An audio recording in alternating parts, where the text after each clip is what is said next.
now up on YouTube as well. If you guys want to go join my YouTube, you can.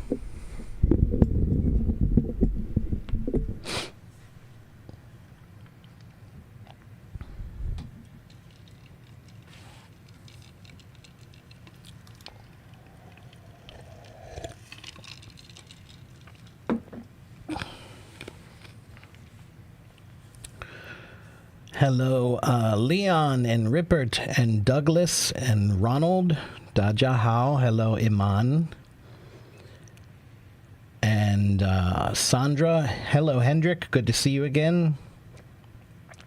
Welcome back, Hossein and YY and Abigail. Always good to see you, Tanya. Hello, Young and Audrey and Alabama. Okay. Hello, Hinton and Fleur. Hello, Tate and Thomas and Alan and Alice and Robin. Hello, we've got two Allens, Alan T and Alan. And Robin and Natasha, hello.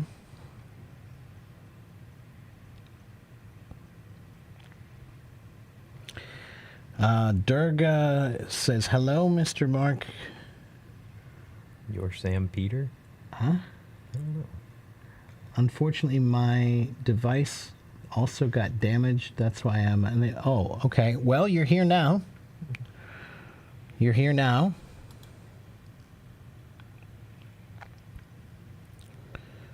What's the topic today? This is English Q&A session. Q&A means question and answer. So if you have questions, we have answers. So if you want to ask us about English, grammar, vocabulary, pronunciation, reading, writing, listening, speaking, thinking, any of those things, or maybe you want to ask us about American culture, those are all on the table. We will not talk about politics or religion, but other than that, we can talk about just about anything you want to.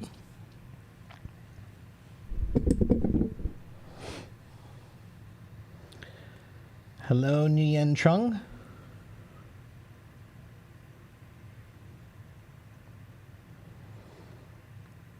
We should team up and drop a record or something. It's a good idea. You know, I was thinking just the other night that we need to work up maybe a duet for a Chinese song. Yeah, I'm okay with that. Yeah. So why don't you pick a song? Pick one or two or three songs, and then. What kind of? What are you looking for? Sappy, or are you looking for more? Because most of them are. Most of them are sappy. Even the ones that I like. Right. Yeah. No, I don't mean that in an offensive way. No. It's just that a lot of Chinese songs tend to be love songs and whatever. Yes. You know, reminiscing kind of songs. Exactly. Yeah. I like them. Yeah. So I don't know. Maybe just a couple. Maybe a couple different ones or whatever. Let's do like one Jay Cho song, or something, and then maybe two others. Yeah. And we'll see if we can work up the Chinese on those together. That would be great. Yeah, maybe I can even play drums. Maybe. Yeah.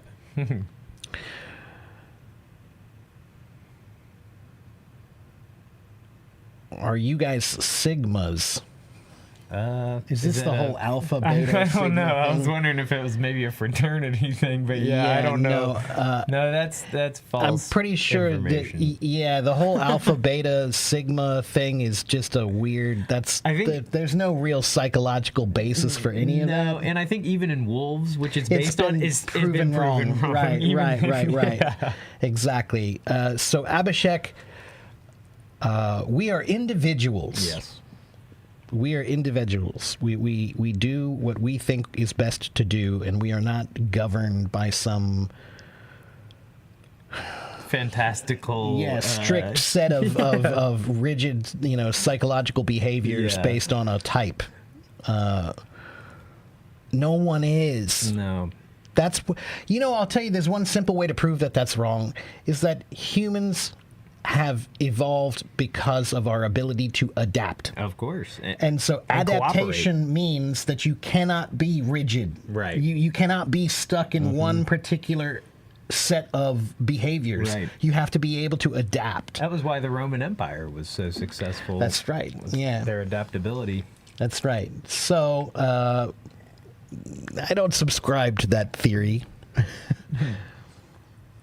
Hello, Mohammed. Tell us about your cuisine. You mean American cuisine, Natasha?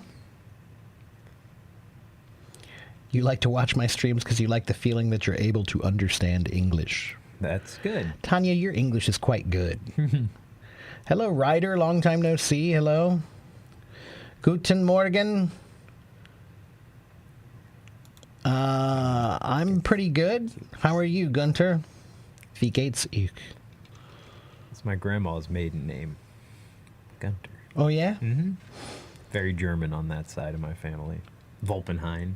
That's Is there a list of common English words? There is, actually. It's called Fry's Sight Word List. Let's see. So the last time I had tremendous problems because once I clicked on to another web page, it kept getting rid of my web page there. And it's doing it again, sort of. isn't it? I think if I click on this one, it will be okay. Yeah, Okay. there we go. Okay, good. Fry's sight word list. I think it's 2,000 of them. Although I think it has like the first 10,000 also. Let's see here. Here we go. So here's like the first 100, 200. Let me show you. Let me share my screen and show this to you. Oh, no, not that one.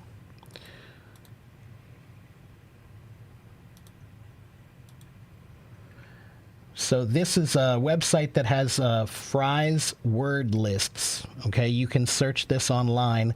And here are the first 100 words, right? So these are the most common words that you will see in the English language when you're reading. The, of, and, a, to, in, is, you, that, it, he, was, for, on, are, etc. Okay? So there's the first 100 right there, okay? And this page has, what was it? The first 1,000, it looks like, yeah. And they also have them listed in groups and in order of frequency and in alphabetical order as well. So type in a search for Fry Sight Words List. Okay, this is at sightwords.com. Here, let me give you this link.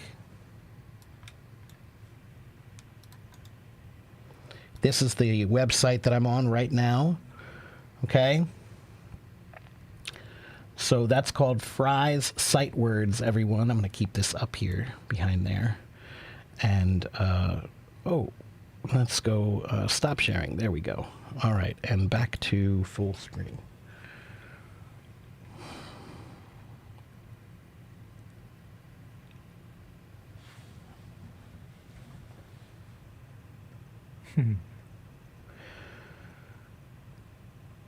What's the name of the site where you can buy me coffee? It's called buymeacoffee.com.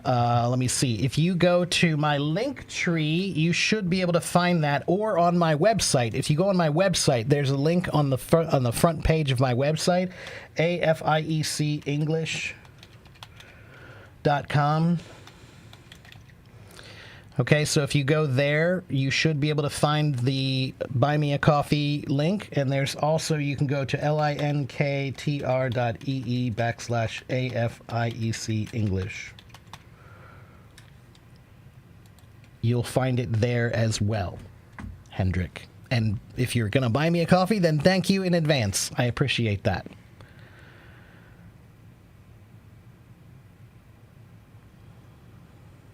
I think Natasha might have been talking about the American cuisine when she said yes. Okay. So we will tell you about American cuisine. It's a little complicated to talk about, but Yeah, there's a lot of... you'll be rooting for us if we go platinum on iTunes. Yeah. How can you expand your English vocabulary exactly? Okay, I will answer that question too. Hello, Dave. Good to see you, Dave. How are you, my friend? If you want to come on stage and say hello, let us know, okay? You have difficulties when conjugating verbs and when to use tenses. Well, that is a big issue. Those are two fairly big problems. Floor, what I would say is, what is there, 16 different tenses officially? And although most of them are not that common, to be honest. Floor, if you know tenses are a problem, then what I think you should do is you should get as many worksheets to practice those as you possibly can. There are many free worksheets available online to practice different tenses. So type in the tense that you want to work on and type in free worksheets online, and you should be able to find some that you can save and download and work on them. And what I would say is you need to copy them many, many times, right? So get one worksheet and make 10 copies of it, and then, over the next few months, do that worksheet not just one time, but like 10 times, okay? Grammar is something I like to call it the bear in the woods, and you can't just poke the bear. You have to kill the bear. And so if you just do a worksheet one time, you're just poking the bear. You're not going to master it. You have to do it 10 times so that you can really, really know it. Okay, especially some of the more complicated tenses. Okay.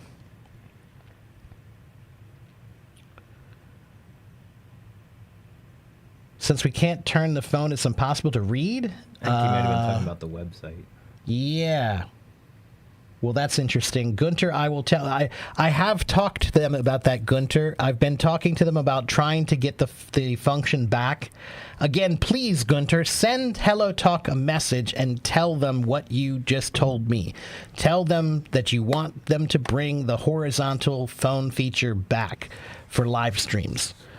Because you can't watch Teacher Mark's stream properly without turning the phone. And you used to be able to. Tell them you liked it better when you could turn the phone, all right? Because they don't just believe me when I tell them, hey, it's better with the horizontal function. I need some of you to go tell them, please bring back the horizontal camera view, okay? You're on the bus right now. Okay, where are you headed to, Dave? You headed home or where? You going to work? Harbush? Hello? Have I ever been to China? Well, he has been to mainland China before, and I lived in Taiwan for 4 years.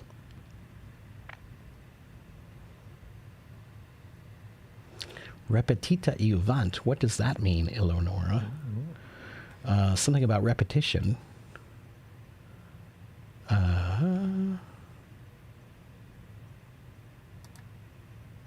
Repetition helps. Yeah.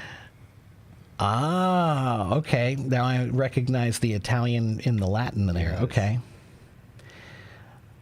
Yeah. If any of you can do me that favor, send HelloTalk a message and tell HelloTalk that the camera view in Teacher Mark's live stream is not very good.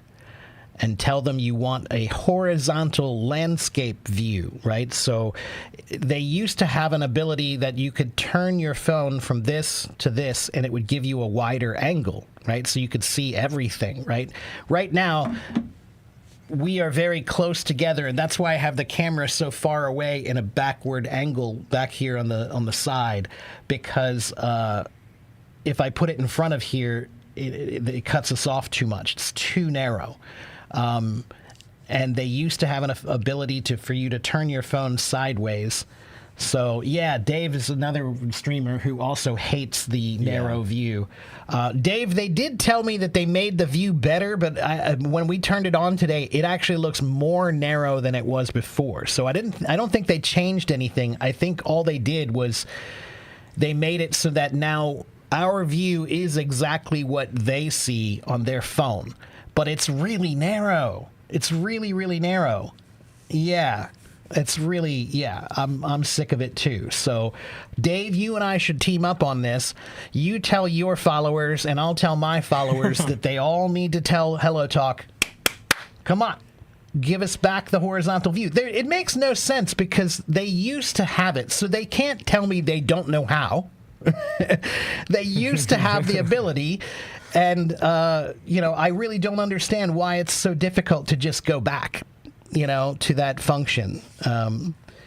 It makes no sense to me. I would like for them to tell me one good reason why they think it's better without it, or why it was a problem for them. If they could explain to me why it was a problem for them, then maybe I would understand.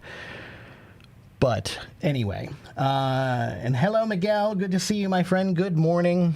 We're okay. Hello, Miguel.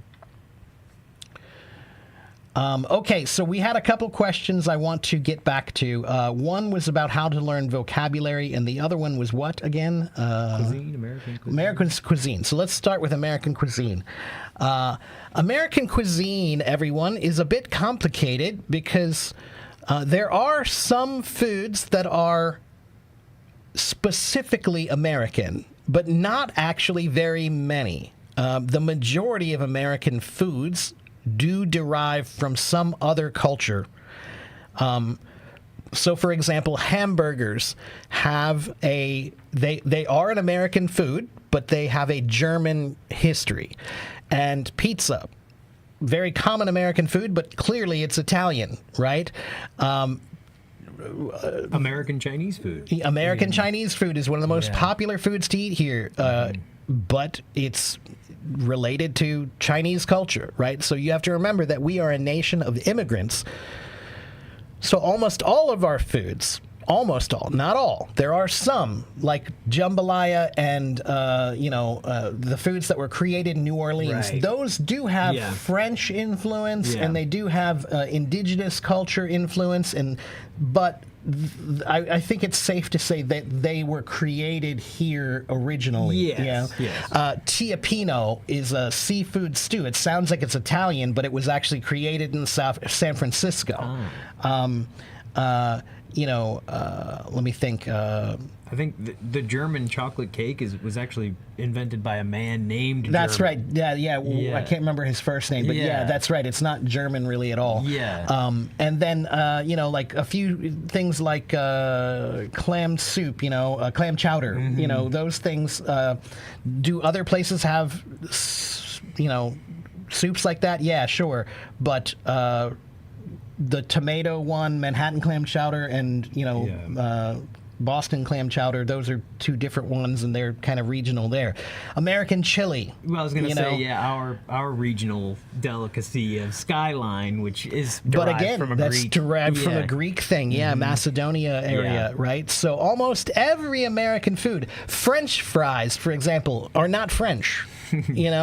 Those are from Belgium, really, because there were some Belgian immigrants here in the United States, and one of the most popular foods in Belgium is something called pommes frites, which means fried potatoes. And so we saw a bunch of immigrants who were eating fried potatoes, and they were speaking French. And so that's where we started saying, "Oh, those must be French I did not fries." know that. Yeah, that's great. Yeah. So there's a bunch of foods that are like that, right? So American cuisine is a mixture of many, many cuisines, and it's influenced by a lot of different places around the world, okay? Italian-American food is not like Italian food in Italy, but it is influenced by Italians. They were the ones who brought, and they came here. So, for example, spaghetti and meatballs, very, very popular American Italian food here, right? Almost everybody in America grew up eating meatballs and spaghetti at some point in time. My family is not Italian at all, but we ate it a lot, often. A few times a month anyway. Right, yeah. I mean, it's a very popular food. And in Italy, it's very uncommon to put the meat and the pastas together. Exactly together, right? So, but why did the Italians do that when they came here? Well, because when the Italian immigrants came to America, suddenly they had access to a lot more meat than they did in Italy, right? Meat is not as, or at least it wasn't at the time, as easy to get. Beef in particular was not as easy to get in Italy. So, when they came here, all the recipes that they used, they started adding a whole lot more meat to things, and they started combining them together in ways that were different than Italians did. So, and my city is Cincinnati, Ohio, and it used to be called Porkopolis, and we have a whole lot of German influence here. We have the world's largest Oktoberfest celebration outside of Germany. And so we have lots of German beer and German food, and German restaurants. Goethe is another thing that's a special kind of it's a local thing, but it was created by German culture. Right. But it's not very popular in other parts of America. No, not at all. No, they don't even know what it is. No, and they confuse it with other stuff as well. Macaroni and cheese macaroni is a pasta that's an Italian pasta, and in Italy they do have a form of a cheesy pasta. It's a pasta with cheese sauce, but it's not like ours. There are many foods in America that derive from someplace else. And what is soul food? Soul food is Southern food, mostly derived from Black culture. Mac and cheese would be one Mac of and those cheese would be one of those. Cornbread and collard greens, and some barbecue. Yeah, barbecue could be soul food. Right. And what kinds of foods are sold in trucks on the street? Any kind of food. Oh, yeah. Food trucks are a big thing in America, and we have millions of them probably at this point, and they do every kind of food, anything. There's no specific kind of food truck. Yeah, there'll be 4 or 5 outside of one place, and it'll be all 5 different foods. That's right, yeah. Okay, let me see. Let me make sure. Did I miss anything else? We do have deep fried Oreos. That's probably mostly American. Lola's original American foods like cereal, pancakes, and apple pie. None of those are actually original. Cereal derives from Europe. They had mueslix and granola-based foods.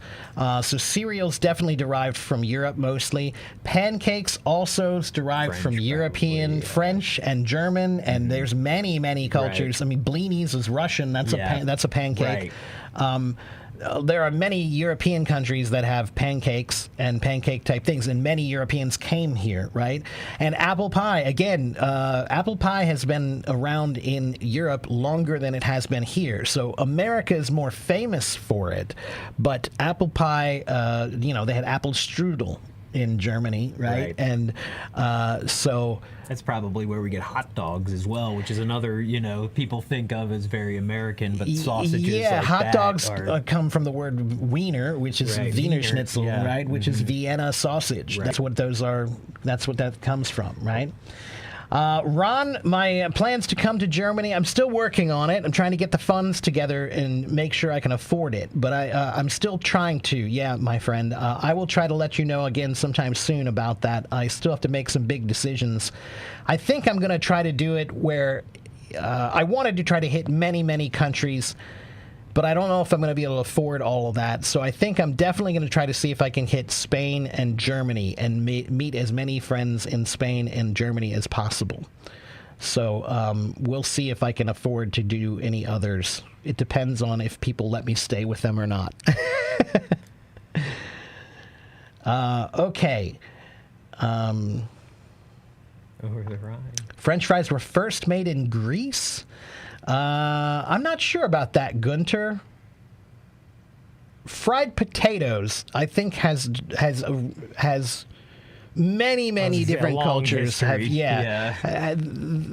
That's kind of like arguing about where pizza came from. The Greeks will tell you that they were the first ones who made that. But to be honest, flatbread foods that are covered in something have been around the Mediterranean area for hundreds and hundreds of years. So it's really hard to say who did it first. The Italians are certainly the ones who are the most famous for it. But it's really hard to determine. It's not a perfect science.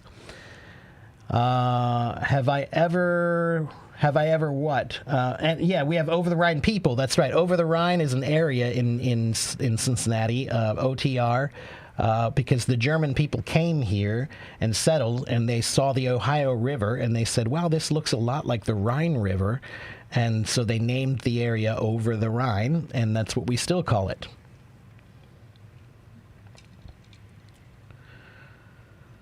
Okay, is it a band room? It is a band room. Yes. Huh? Chief's room? What does that mean?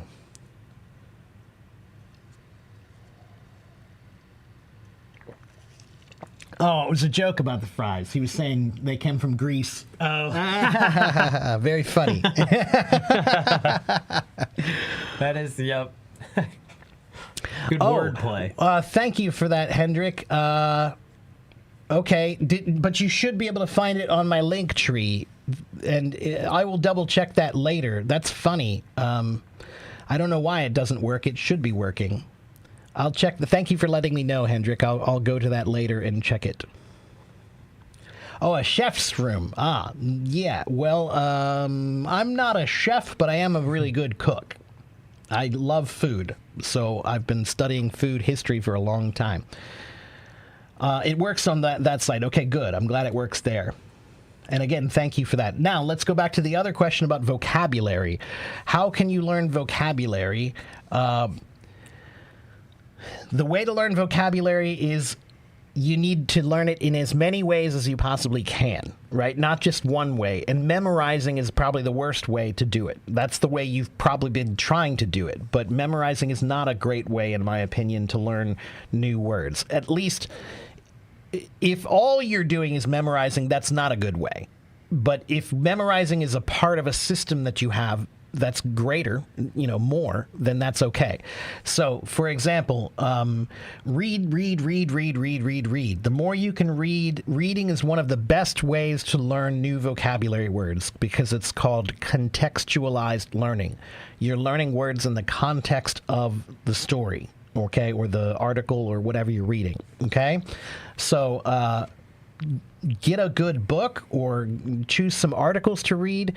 If you're getting a book, try to make sure that it doesn't have more than, I would say, 5 or 10 new words on one page. Okay?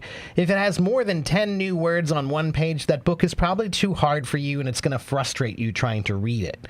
Okay? But if there are about 5 or 7 new words on one page, I think that's an acceptable number that you can still understand the context of the story and not have to stop all the time to check to see the words. But if you've got 20 new words on one page, you can do it. You can do it, but it will be much harder.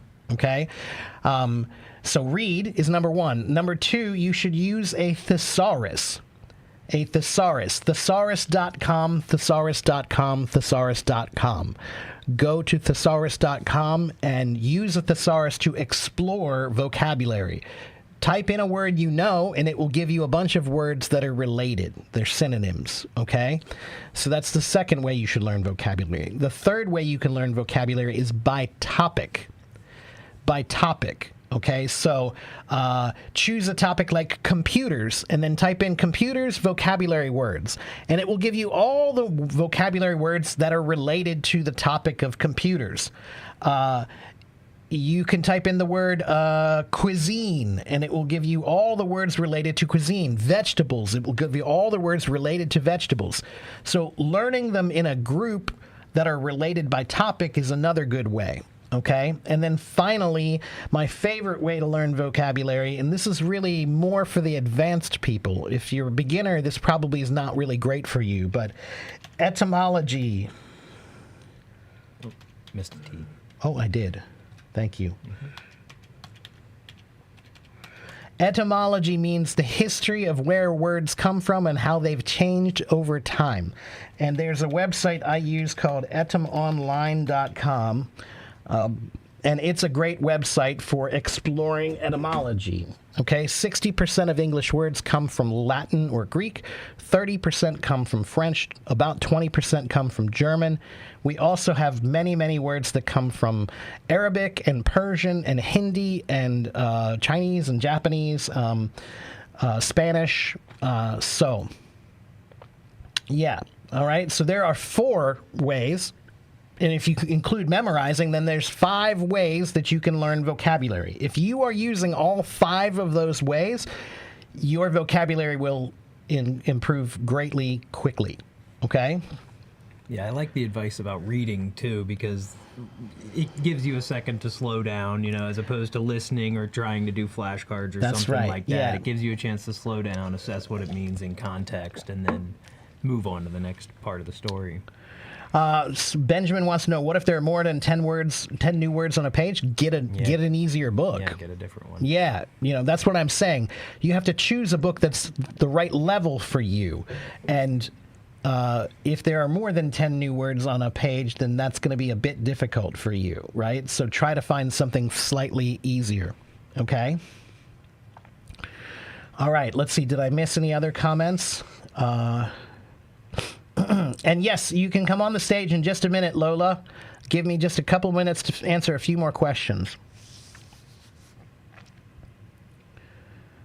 And hello to all the new people who just joined me here. What's the most important thing for beginners of English learning? Learning a language means you need to have dedication and focus, right? And you need to find as many ways to learn as possible. I think that one of the biggest mistakes that language learning has had is they give you one book and they think that that's enough for you to learn a language. And I completely think that that's one of the big reasons why many, many people fail at language learning. If all you have is a textbook, good luck. No, you need every kind of information you can get. So you need books and apps and live streams and videos and teachers and friends and tutors and YouTube and podcasts and anything that you can get to help you to learn the language, okay?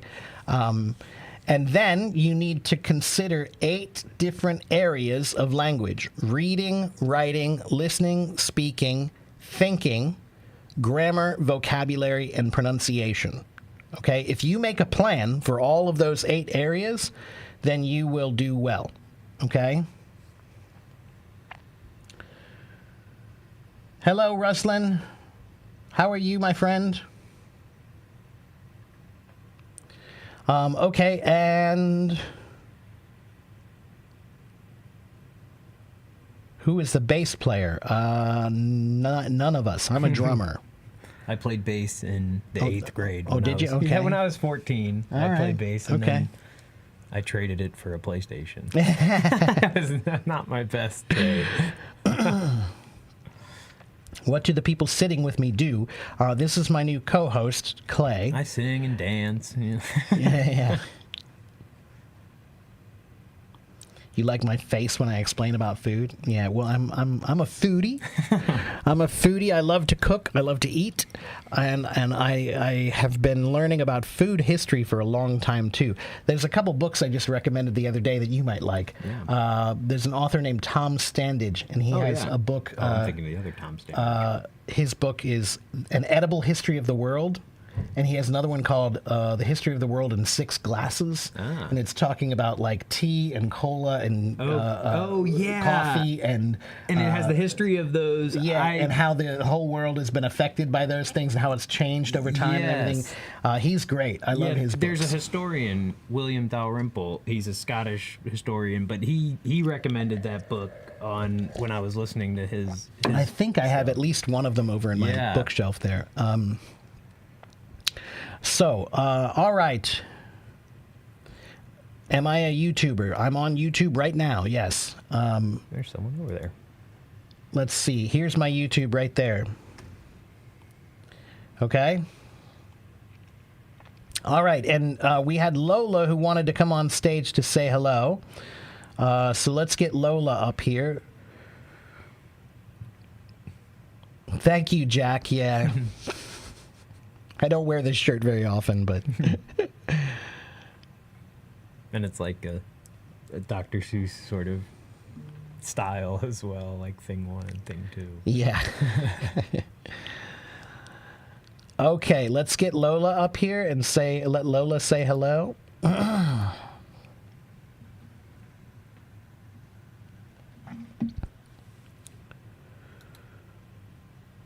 Lola. Lola. Lola. Come on, Lola. I showed her that song the other day. Yeah, that's a funny song. That one was before its time, kind of. Lola, we're song. waiting for you. Let me invite you one more time. Come on up, Lola. And let's see, what's Ruslan's question? Let's say I had, what is that? 7 previous Seven previous places. places, but I choose one to highlight for an upcoming job interview. How can I, in 1 or 2 words, call this job or place? Depends what it is. We would usually say my previous place of employment or my previous Employer. job. Yeah, Yeah. previous employer, right. Hello, Lola. Hi. Hello. How are you? Sorry. That's okay. I'm good. You? I'm How are pretty you? good. I'm pretty good. It's a nice morning here so Yeah. far. Sorry, I was doing something. That's okay. So what can I do for you today? So- Do you have a question for us? No? No? Oh, you just Do wanted to you? come say hi? Okay, all right, that's all right. That's okay. This is my co-host, Clay, Hello. Hello. and he's going to be Is joining he me like now. I'm sorry? He's a teacher too? He is, Is yeah. he a teacher? He's a teacher also, yeah. I'm learning as well. Yeah, Oh, I'm okay. learning from Mark. Can I call you? He's a new teacher. He's learning how to be a teacher now, Yes. and so that's part of what we do here. Is I've been teaching for a long time, and he wants to be an English teacher and be an ESL teacher to teach English as a second language, and so he helps me out here as a co-host and gives me, it's what we call banter. Yes. Banter, like instead of it just being me talking by myself, it's nice to have a second person to be able to chat with while Yeah. I'm talking to you guys. That's what we call banter, a little banter. And while he's doing you that, spell it? he gets to learn about, this whole thing and Yeah. how this works and teaching English and he gets Good to hear all answers to my tips. questions. Yeah, Yeah. right. Yeah. Exactly. Yeah. So That's good. yeah, it is good. Yeah, he just started with me a couple weeks ago? I think, yeah, was last week the Last first week? we were... I guess it was. Yeah, I think It so. already I think seems this is like- the, yeah, I know it does. Because I was thinking of that on the way over here. I was like, dang, how many weeks has it been? Yeah. And then I think it was last week was the first week we did it all together. Yeah. That's right. It's yeah. been good. So Monday, Wednesday, and Friday he should be here most of the time. Okay? So what is the word What is what word? that describes the band? Banter? Yeah, you say banter. B-A-N-T-E-R. Banter. It's back and forth. Yeah, it you means know? casual conversation that's, Yeah. nice casual conversation between a few people is called banter. Banter. Mm-hmm. That's a new word for me. Good. Yeah. So Well, Lola, tell me, how are things in Cairo now? You're in Cairo, right? no, I'm in Alexandria. Oh, you're in Alexandria. Oh, It's okay. a city by the sea. Yes, Yes. we know. An we're old both city. we're both Yes. history fans, so we know a lot about history. But you're history fans. Yeah, we like history. I still mourn the That's loss of the cool. library. Yeah. Like it's very hot in here. Well, let me. They're saying that the picture's a bit bright. Let me see if I can fix that. Let me do this. One moment.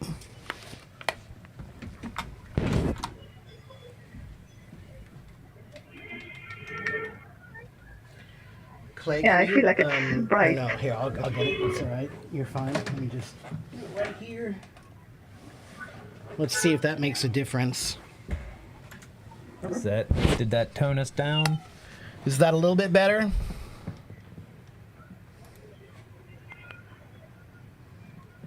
Anyone? Anyone? Yeah. Benjamin, is that a little bit better? Otherwise, I need to maybe close some curtains and Yeah. get some front light. They Not say so yes. bright. Okay, good. All right. All right. Well, wonderful. Thank you for that, Benjamin. I appreciate you telling me that. And so, Lola, what do you like to do for fun? Maybe watch anime. You know like anime? to watch anime? Okay, sure. Yeah, I like to watch some anime every once in a while too. What's your favorite anime? Oh, I can't remember What? the name of it now. There was one that was really popular when I was living in Taiwan, but I cannot remember the name of it now. I'm pretty old school. I like Cowboy Bebop is still my favorite all time. Yeah. Yeah, even though it was So- short, it's the best story that I've found out of them. Yeah, best MC too. Like he has a Riz. Yeah, he's great, and both the English and the Japanese voice actors are great on that show as Naruto, well. that was one that I used to Oh, watch yeah. too. Yeah. My friends Oh, are Naruto. yeah. My good friends love One Piece and Naruto. One They Piece, love yeah, my One Piece. students love One Yeah. Piece, yeah.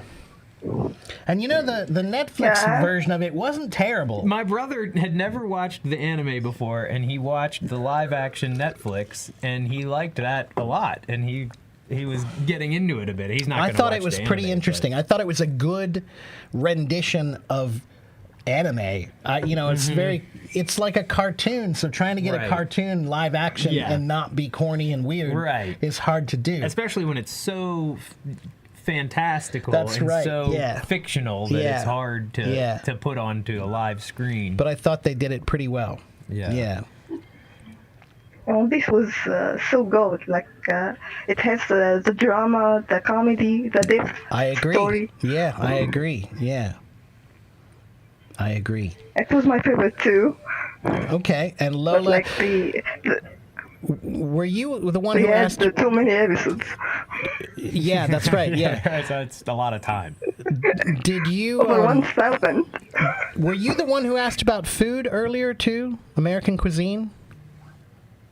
Yeah, like the original dishes. So If you like cereal.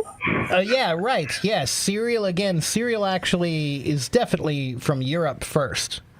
American. pancake? If you're talking about American breakfast cereal, then yes, many of those were created here, and That's- they're all chemicals. Yeah, and the story of Kellogg is I quite love that. interesting. You know, Yeah, have you ever quite seen the strange. movie? There's a great movie called The Road to Wellville. No. Oh my God, you got to watch Yeah. that movie. It's all about Kellogg. It has Yeah. Anthony Hopkins playing Kellogg. Oh wow. Yeah. Yeah, it was marketed as nearly like a religious. It was. type It was. Well, they were. He was a cereal, yeah. Seventh Day Adventist, Uh-huh. and so Yeah. they believed in a bunch of health things. And he had a sanitarium, which at the time was a health club, basically Right, for which- rich people, uh-huh. and it was in Battle Creek, Michigan. And so all the rich people, a long time ago, a couple hundred years ago, would go there, and they would try all of his weird theories about health, and that's part of where the vegetarian craze Right. started, was with Right. him, and that's where we got Kellogg's cereals was from him. That was one of the cereals that he made, which was part of his vegetarian The diet. one is famous. Yeah. It's So there's famous in our country. there's a great movie. Let me type it for you. It's called The Road to Wellville. It has John Cusack is in it, and Anthony Hopkins, Dana Carvey. Good cast. Yeah, it really is. It's one Yeah. of those that flew under the radar in the Yeah. 1990s, Huh. and yeah, it's one of my favorite movies actually. Buried by Kellogg's. Yeah, that's right. Yeah. I think that American breakfast is not healthy at all. It's not. No, In mostly general, no, sugary. it's not at all healthy. We it's very heavy. Yeah. We eat pancakes and sausage and bacon and eggs and Biscuits cereal and gravy. yeah, right. Yeah, A lot of sugar. that's right. There is a lot of sugar in it. Yeah, especially the breakfast cereals. They are. Yeah. Here in Egypt, we take beans, yeah, red beans, or it's brown. You like beans too. Sure. I am. Yeah. Of course. Yeah. Yeah. And we have like fried burger, but it's a green burger. Green burger. Oh, so Yeah. you mean like a It's vegetarian called burger? falafel. Oh, falafel. I love yes, falafel. yeah. Yeah. We eat Yeah. that. Falafel wrap. Yeah, we get that Do here. you like falafel wraps? There's a really great Syrian restaurant here in my city that I go to every once in a while, and they have a really delicious falafel wrap with it has hummus Yeah. in it and falafel and Almost. yeah, it's really really delicious altogether. Yeah. Yeah, we like it too. Like it's our traditional dish. And Yeah. for breakfast, I mean. Okay. All right. I didn't realize it was actually a With breakfast beans dish. and yeah, with beans, mashed beans and tahini, Tahini, sure. Yeah. sesame tahini, Mm-hmm. Oh, and some white cheese. Okay. Sounds That good And to bread me. too, Yeah. yeah, of course. That sounds bread. good. Yeah, some goat cheese. Yeah, that sounds like yummy. And we have salad too. You have salad too? Okay. Yeah. Yeah, you know, Mediterranean salads are always pretty yummy. Yeah. Mediterranean food in general is Is- considered to be one of the healthiest foods, really, food sense. cuisines in the world. Yeah. And by the way, there's another great website you guys can check out. It's called foodatlas.com. Let me type that here for you. Foodatlas.com is a really interesting website that shows you a map of the world, and you can see different foods from around the world and click on them to find out more about them. I like that. And you can zoom into countries to see which regions have which foods and everything. It's really fun. Yeah. Yeah, Interesting. foodatlas.com. That's a great one. Thank you. You're welcome. You're welcome. So, Lola, do you have any other questions or anything else you would like to talk about with us? Do you want to talk about anything? I will answer. What about music? What kind of music do you like? The music, like I listen to rock. Okay. Cool. Do you have any favorite bands? It was like Skillet and Linkin Park. Linkin Oh, Park? yeah, okay. okay. All right. Okay. Breaking Benjamin. Okay. Yeah. Breaking Benjamin. Breaking Benjamin. Oh, Yeah, okay. All uh-huh. right. Wow. See, isn't that always funny how, you know, it's always interesting to hear What- people from around the world Yeah. liking Western music in different ways. But Yeah. what about any local? Is there any local Egyptian rock bands that you like? No. No?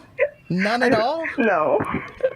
Really? No. Well, that's surprising. Come Only on, American. you guys must have at least a few good rock bands. I don't know about that actually. Well, you should find out. You should find out, you know? It's funny. The king said Elvis. And he's the king. Yeah. I don't know. Maybe we have like good rappers. You have good rappers? Okay. I guess, yeah. All right. All right. Well, But that sounds I forgot the interesting. names. Okay, that's all right. Yeah, well, come on my music live stream sometime. Sometimes I play drums, and I play along with whatever suggestions you want, you know. So you give me suggestions or recommendations of songs that you want to hear, and I'll play along with them. So you can give me Okay, your I'll try. recommendations. Yeah, I've played Linkin Park a few times for some people. So- I like this one. It's called In the End. In the end, yeah, Yeah. I've played It that doesn't one. even In matter. the end, yeah. Right, yeah. That was really popular when Yeah, that I was a was big in one. like middle school. That was a very popular song. I remember Yeah. wearing out that CD. Yeah, so I've played that one a few times. I'll play that one next time for you if you want to. Okay? Okay. Well, Lola, I'm going to let you go and see if I can talk to a few more people here before Clay has to go. But thank you for coming on my stage and talking with me. Bye, Lola. Thank you for having me. I'll see you Bye-bye. next time. Bye-bye. Bye-bye. Okay, let's get to some of the other comments that were here. There's one comment that I always need to address. Sunday says, "Teacher, your belly is getting fat just by sitting around." First of all, I'll say, yeah, maybe. And second of all, I'll say, none of your business. Sunday, in general, on the internet, let me give you a general rule, everybody. Me turning on a camera and talking to you does not give you the right to comment on how I look. Okay? It's one of the things that I really think we need to change about the internet. I don't know you, and you don't know me. If I don't know you, then why do you think it's okay to comment on my looks? Right? You know, that's not appropriate. Okay? So do yourself a favor, and the next time that you see somebody online and you have an opinion about how they look, keep it to yourself. Okay? Because I know I have a belly. I don't need you to tell me. All right? It's important because you don't understand the pressure that people feel when they're on camera and they're being judged by so many people around the world. Okay, let's see here. I have to deal with something over in my... one moment, everybody here. Give me 1 second. I need to deal with something.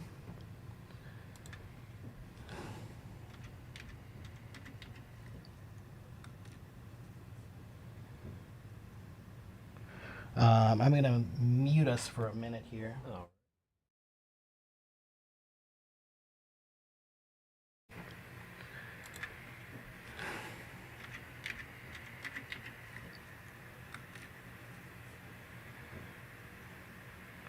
I'm going to mute us for a minute here. Oh.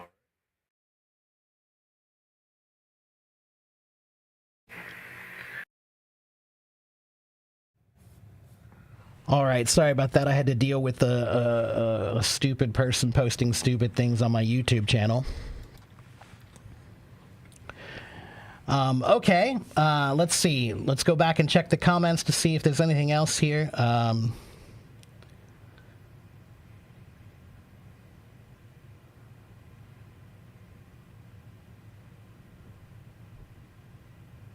Hello to all the new people, Mahmoud and Kate. Yeah, Benjamin, YouTube is always delayed a little bit, right? So whatever you hear on my Hello Talk live stream is going to come out, 30 seconds later on, 10 seconds later, I don't know, on YouTube. That's just YouTube. Hello, Imani. Hello, Ahmed. Would I like to share some fun stories in my school time? Do you mean about when we were in school? Good Lord, I can't even remember. Yeah, I don't know.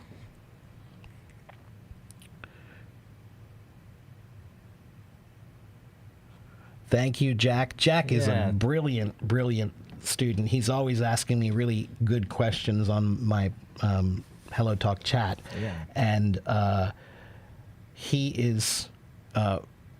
he knows like several languages already, and he's young. Yeah. Yeah. Yeah, thank you, Jack.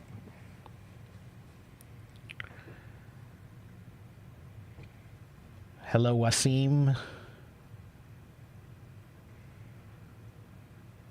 Hello, Mary.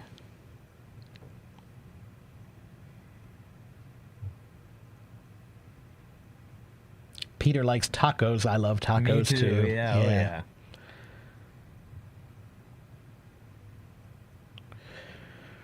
The topic is English, everybody. We're just talking about English or anything else that's not political or religious.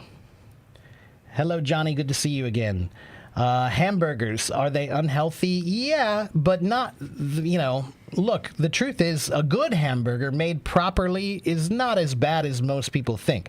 Fast food hamburgers definitely are not good for you for a lot of reasons, but I don't think a hamburger is particularly that bad for you, to be honest with you. Not if it's cooked well. And not if you're engaging in regular exercise. You can eat whatever you want. I agree. Right, yeah.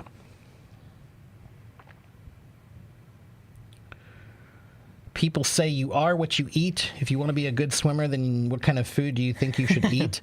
Seaweed. Yeah, right. Squid.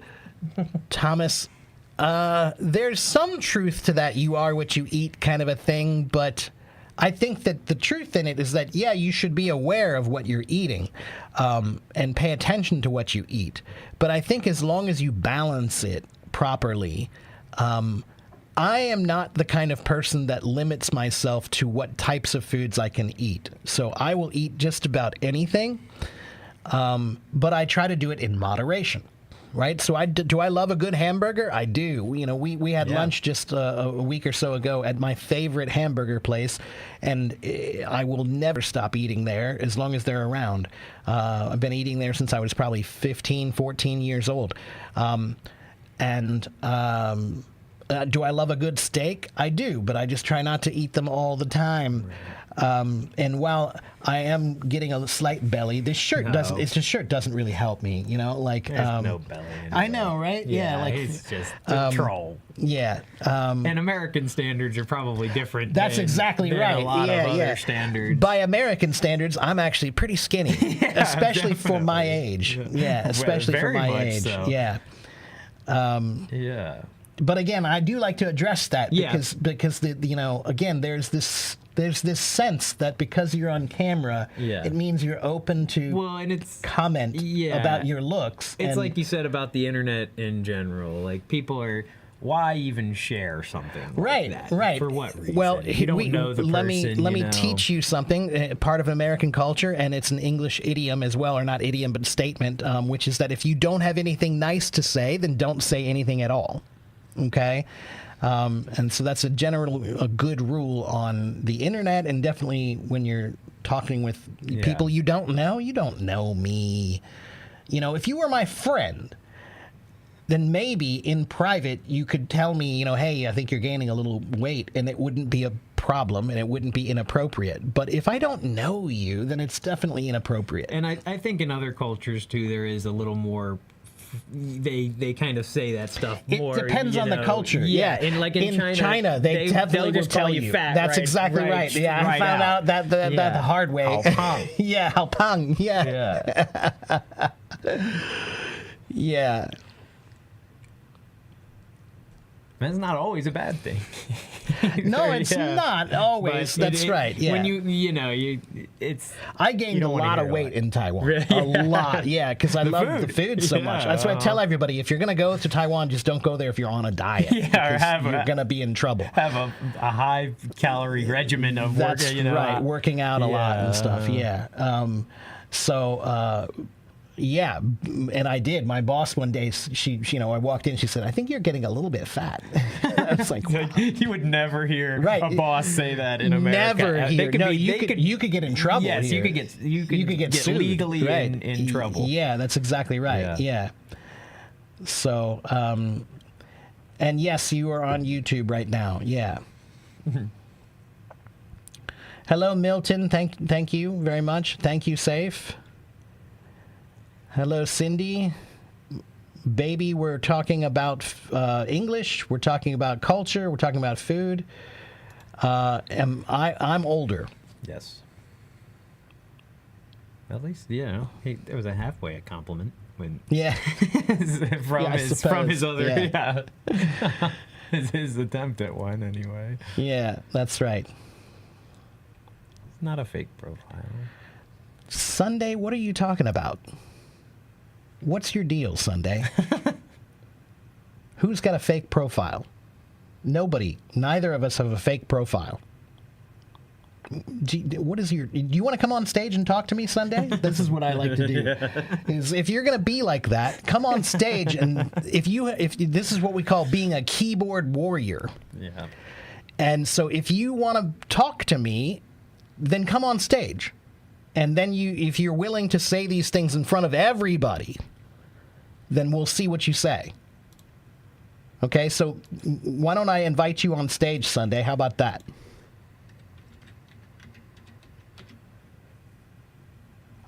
Sunday has left. I don't think Sunday's here anymore. That's what we call a troll. Yeah, I don't even think he was trying to troll. I think that he just felt like he was allowed to say that, which Needed to again, say those things, I think that the internet gives this people a lot of, the sense that, you're on camera and you're talking to me, so I should be able to say whatever I Right. want to you. But no, that's not how it works. If I don't know you, then don't. No, you do not have that ability or right. Yeah. What do I think about intermittent fasting? I have positive and negative thoughts about it. I like to do intermittent fasting myself, and I think it is a pretty good way to lose weight. However, some studies I've read recently have said that it actually can be unhealthy for you in the long term. Yeah. That there are some, like, I think cancers that you can get more likely if you Right. do intermittent fasting, And I like stomach was- cancer. And I had been doing it a little bit for a couple weeks, like while I was at work, I was doing sort of an intermittent fasting, and then I had heard about that, and I like to eat too much anyway. right, yeah. Wasim wants to know if you like to read paper books or ebooks and why. I think he asked me that. Yeah, I like to read paper books over ebooks. I'll read stuff on my phone or something as well, but as far as long form literature, such as a novel or something like that goes, I will usually read on paper, and I just like having the book to be able to carry around with me. Right. For me, it's half and half. I love having a real book. I definitely like holding a book. There's something different about reading when you have a real paper book in your hands. However, I also do love the convenience of having an Yes. entire library on my phone. So I have thousands of books on my phone, and I love that access that I have, that I can just search through books. I don't even have to go to the library. I have a library, but yeah, in general, if I have a choice of, if I can afford to buy the real book, Yeah. if it's worth it to buy the real book, then I will. I Yeah. will sometimes also listen to audiobooks. Yeah. Because I drive around a lot at my work, and when I am, I'll put on a book on tape, is what they used to call it, but an audiobook, and I will listen to the book while I'm at work. Yeah, I'm drinking coffee, everybody. I always drink coffee in the morning. Yeah.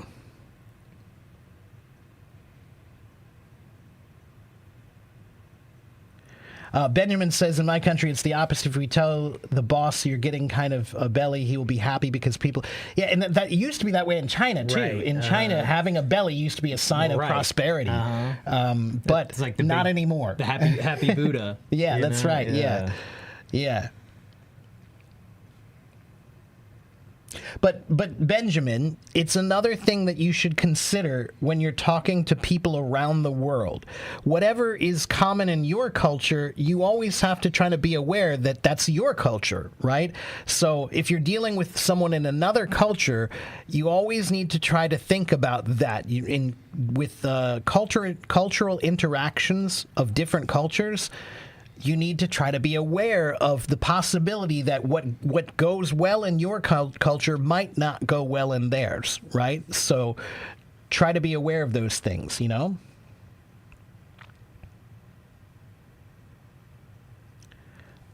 Okay, Sunday is back. Sunday, come on stage, please.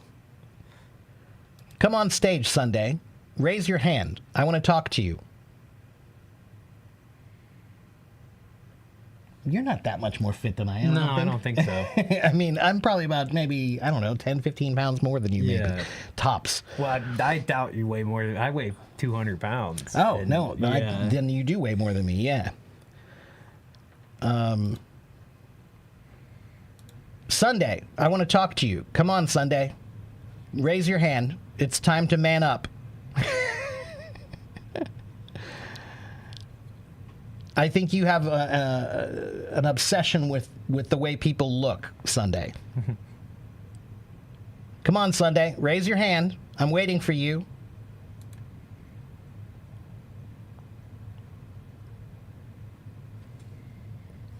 No? No, Sunday? Oh, yeah. See, it seems you're a bit scared. You have a lot of courage when you're typing. But you're not willing to come on stage and talk with me, are you? Mm-hmm. That's right. So, let's see. Why do people always like to share their opinion but not listen to others when they talk? Good question. That's a psychological thing. Ego, mostly. Ego is something everybody has, and we all feel like we have our opinion, and our opinion matters, right? And it should be heard. And it should be heard, right? So I think most people want to share their opinion, right? But I think that they do. Yeah, Sunday, let me introduce you to an Indian cultural topic. It's called karma. Bye. Sunday has been removed from the room.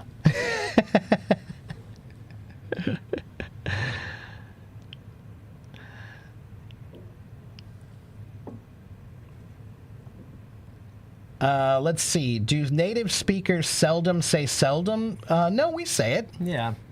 Not often, but not seldom. Yeah, right. Like, I don't In think it's an between. uncommon No, word, you yeah. know? You hear it. Yeah, we might say day-to-day life. rarely Yeah. or not often, but we do use it, you know? We definitely use it.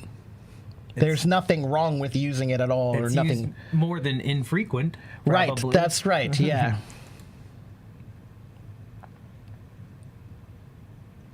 Lion in the comments box, but mouse on stage. That's right. Yeah, but he's gone now, so hopefully he'll learn his lesson.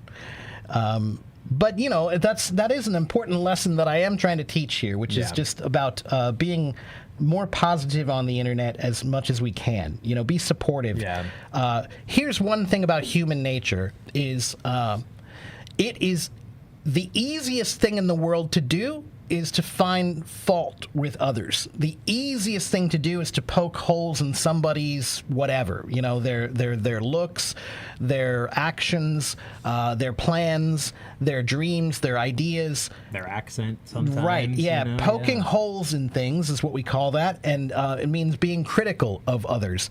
Being critical is so easy to do. Being supportive and positive is not. So I'm trying to encourage people to understand that the world would be a better place if we all tried to do less of the poking holes thing and more of the support thing. Okay?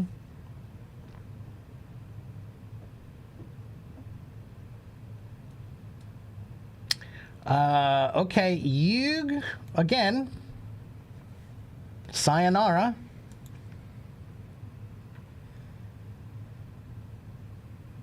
I'm getting to about. Yeah, you're about close to time. Yeah, I know. I don't want to. Let's see. Why is my friend shy? I don't think he's shy. I'm not too shy. No, I just, you know, it's his stream. I'm here as kind of a support and to learn and help you guys out as well. But it's still Mark's live stream. Yeah, he's what we call the co-host. Right. He's the co-host. Benjamin, you got your time limit on the app, so you just wanted to say thanks. You're welcome.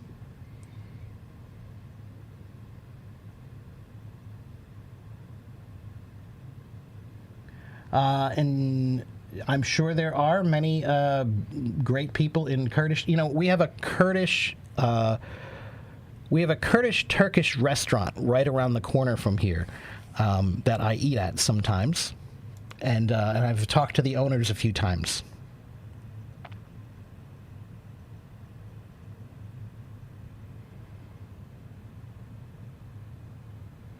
Can I read body language of people? I don't know what that means. Is that a book or? Yeah, is that a book or is that a dig? Or can I actually? Yeah. And I guess it depends. I'm not some Yeah, I'm expert, not sure but either. Yeah. you can read regular body language.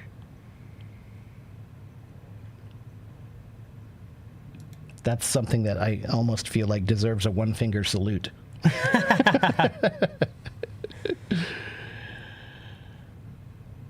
Okay, Sandra wants to come up and talk with us, so let's talk with Sandra.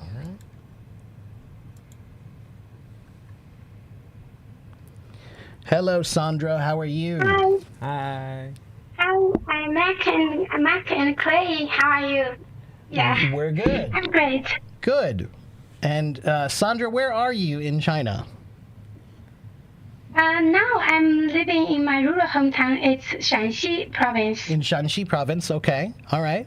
Great. Yeah. And what can I do for you Yeah. today?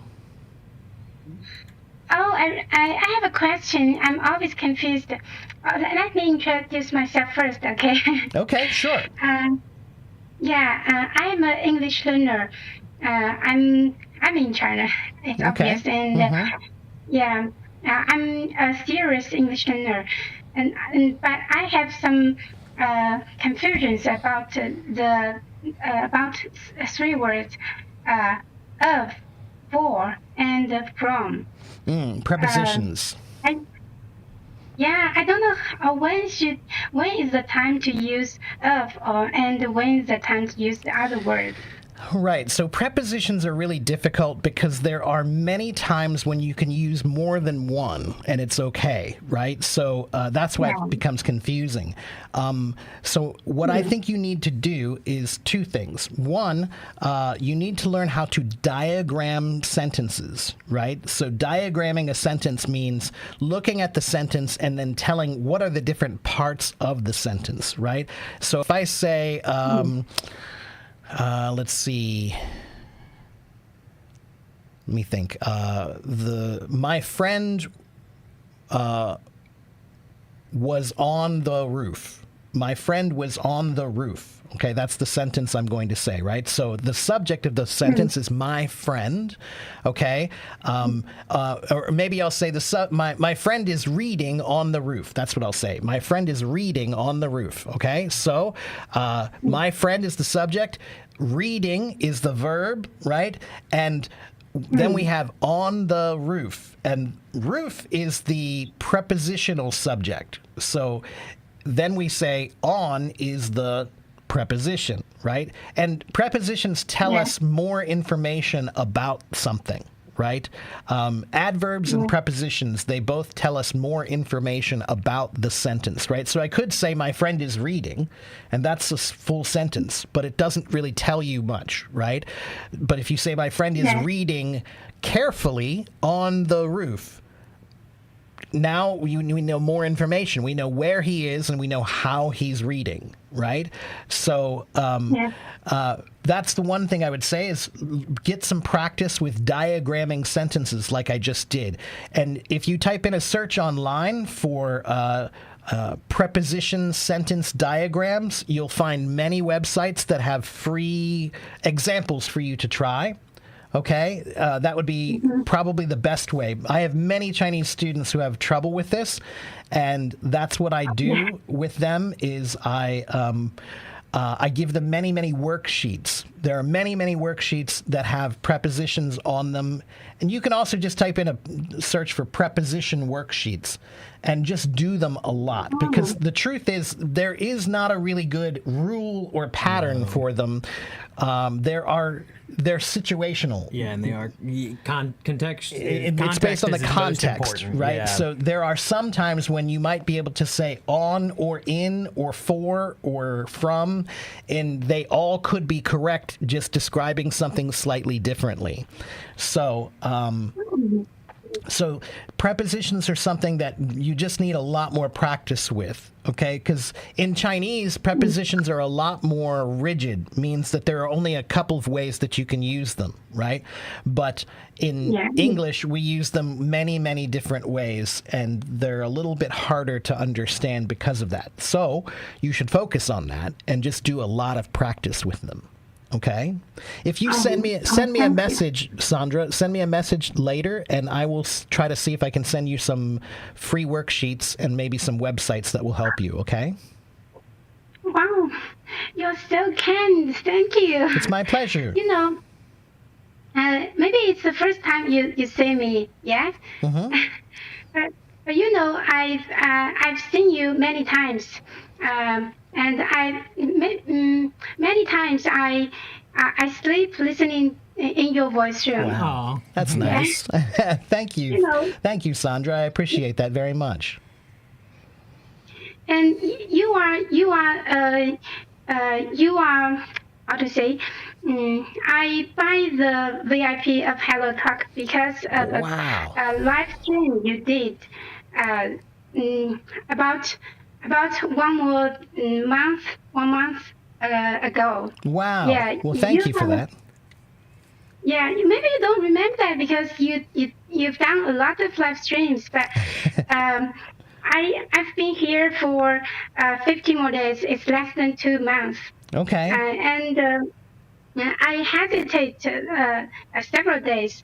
I'm not determined to buy VIP, but after I watched your live stream, I figured out that it's a wise decision. It's worth it because there are lots of teachers, there are lots of great teachers like you. You are on this app teaching us with your precious time, and you are giving us many good methods and resources to help us. Thank you, Yeah. Sandra. I appreciate that very Yeah. much. It's nice to hear somebody that gets value out of what I do. So thank you very much for that. Both of us, thank you. Yeah, thank you very much. And Clay's going to be here now also. So Yeah. now when you watch Monday, Wednesday, and Friday, you get 2 teachers instead of just 1. Yeah. Yeah. I've saw Clay before. Okay, that's great. Wonderful. And actually, Yeah. it's about time for you to go, Yep, too. yep. Yeah. I gotta head out, So, sadly. Sandra, Oh. yeah, he I has to know. go to work. I wish I had more time. I really do. I feel bad leaving, kind of in the middle of things. But yeah, I gotta get to Fridays, work. I think we'll be Yeah, able to have a little bit more. Fridays I have a room. lot of time, so Yeah, I can. and we have to talk about that later Yeah, too, about maybe what we're going to even- do. yeah, Maybe this week or maybe next week we'll do the cooking show. I think Yeah. that would be good. Yeah. So, Sandra, I'm going to let you go, but thank you for coming on my stage. It was a Sandra. pleasure. Okay. Please send me a message so that I can send you some free worksheets, okay? Okay, thanks. All right, take Thanks care. very much. Bye-bye, Thank you, Sandra. Leslie. Bye. Juan An. Okay, take care. Bye. All right, so on that note, guys, give me just a couple of minutes, and Clay's going to go, and I will be right back, okay? So you guys talk to each other for a few minutes, and then I'll be back in just a couple of minutes once I walk Clay out, all right? Bye, everybody. So I'll see you guys in just a few minutes, okay? Don't go anywhere. All right.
All right, everyone. I am back, and now I can do this.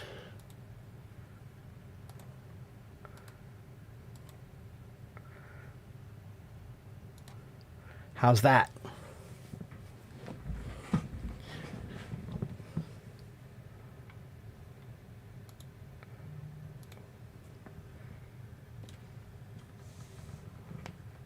Let me just get situated here.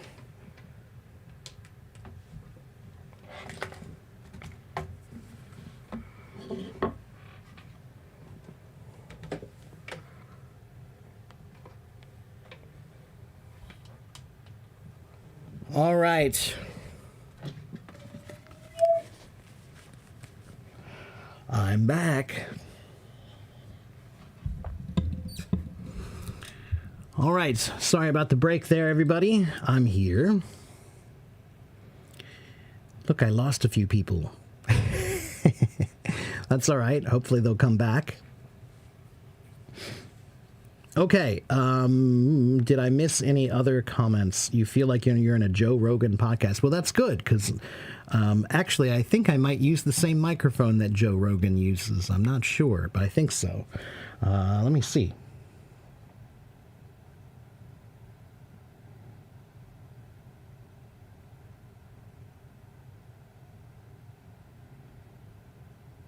Oh, no, he uses the Shure SM7B.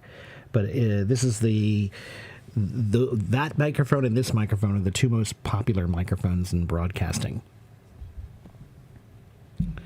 So, yeah, you're supposed to feel like it's a well-produced podcast.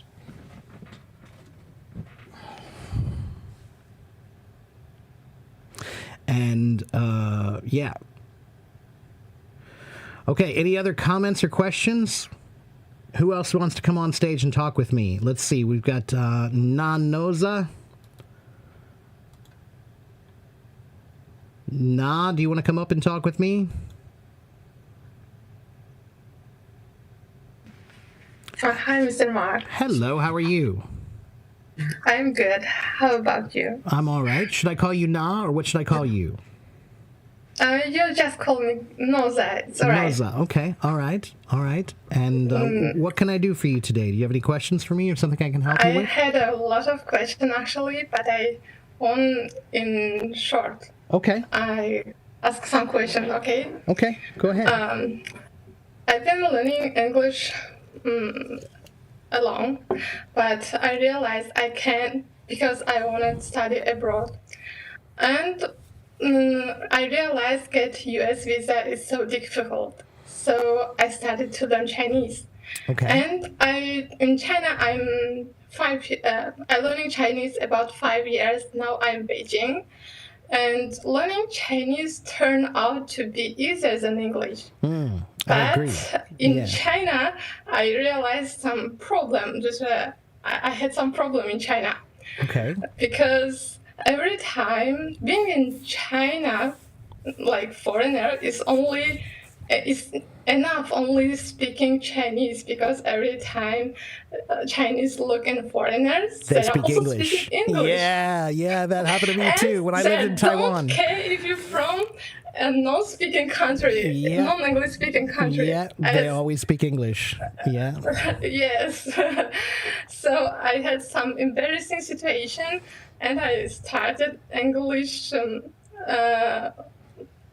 right now, Okay. seriously. Okay. And as you recommended last time, I bought some English books. Okay. English grammar in use. Sure. Okay. Wait, Okay. same. Essential grammar. But- Yeah. Uh-huh. my speaking skills still not very good, so I need some your recommend. What should I do? Because next semester I want to go to Europe, like France, study 6 months.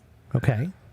All right. Job Well, function. yeah. First of all, I would say your English is actually pretty good. Yeah, I think. Oh, what happened, Noz? What happened, Noza? Where'd you go? Come back up, Noza. Why did you leave? Did you accidentally? Oh, maybe it was the time limit. Oh, no. That's what I hate about the time limit. I hope it wasn't the time limit. Maybe she accidentally hit the wrong button. Well, okay. Well, the first thing she said was that learning Chinese was easier than learning English. And in some ways, I think that that's true, actually. For speaking, I think that there's a lot of truth to that. Learning the tones of Chinese is a little difficult, but the grammar of Chinese is actually a lot more simple than English grammar. That's why I think learning how to speak and think in Chinese is actually a bit easier than learning how to think in English and speak English, because English has so many more rules about it. Writing and reading is definitely more difficult in Chinese, but the speaking and listening and thinking part is not so bad in Chinese. But Naza, I don't know if you can still hear me or not. Hopefully you were able to go to my YouTube channel. And always remember, guys, I'm on YouTube right now. So if you go to my YouTube channel, there's no time limit. So go there, okay? Hello, Brandy. Good to see you. Long time no see. And so, Naza, if you can still hear me, I would say, one, your English is pretty good. So don't worry too much about it. If you're just trying to use it to communicate with people, I don't think you should have too much of a problem. And yeah, it is a funny thing. When I was living in Taiwan, every time I spoke Chinese to someone, they would speak back to me in English. If they could. If they knew English, then they would speak English back to me. They refused to speak in Chinese with me. And I would have to actually ask them. I'd have to actually tell them, please, 我要练习说中文，可以啊? You know? So, that's what I would tell you, is that there are some times when you should just ask your Chinese friends to please speak Chinese with me so I can practice my Chinese, you know? So,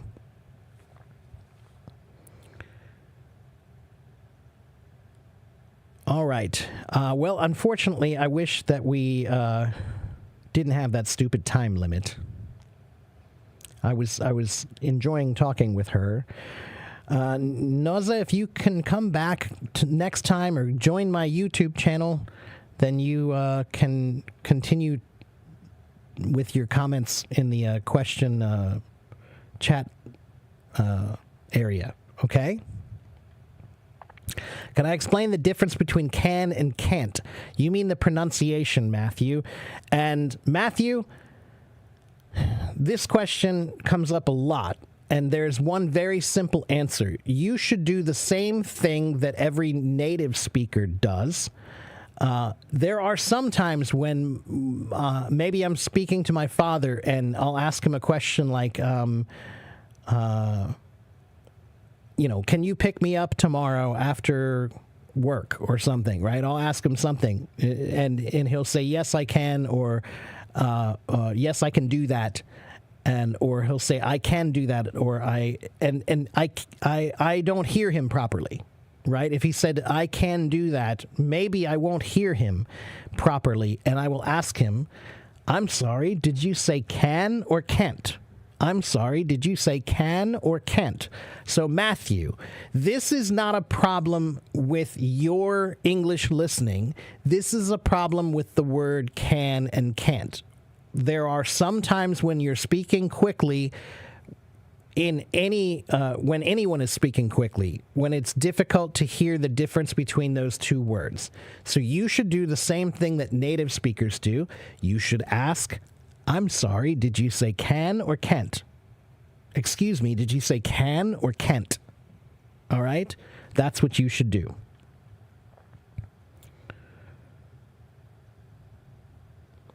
Okay, Sharum. Hello, Sharum. There are some other people who are waiting in line, but you can raise your hand. And Sharum, desperation is a stinky perfume. Okay, you just walked into my room.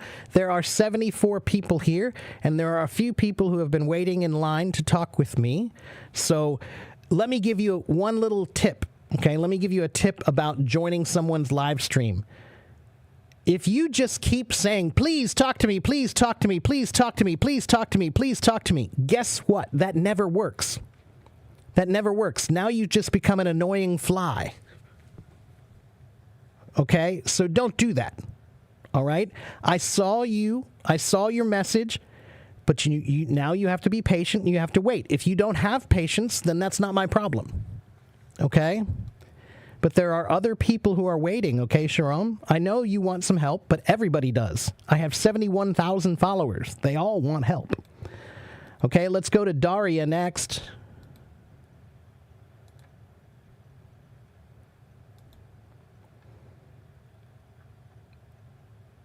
Daria, do you want to come up and talk with me? Hey, hello. Hello, Daria. How are you? It's good here. How are you? I'm pretty good. And you're in where in China? Are you in Beijing or where? I'm in Shenzhen right now. In Shenzhen. Okay. All right. And what can I do for you today? Just one question, when I'm not how to, just like, it's when I talk with another guys in English, just like, I want to talk with another guys, but just like, it's got nothing in your brain, just got nervous for no reason, Mm-hmm. Yeah, that's normal. Yeah, we actually have a phrase for that in English. We have an idiom. We say, I was like a deer in headlights. Like a deer in headlights. Yeah. And what that means is in America, where I live, we have many, many, many deer. Nigga Lu. Okay. Yeah, and every day we see them, okay? They come through my yard. Every day I see deer, right? Sometimes when you're driving at night, they cross the street.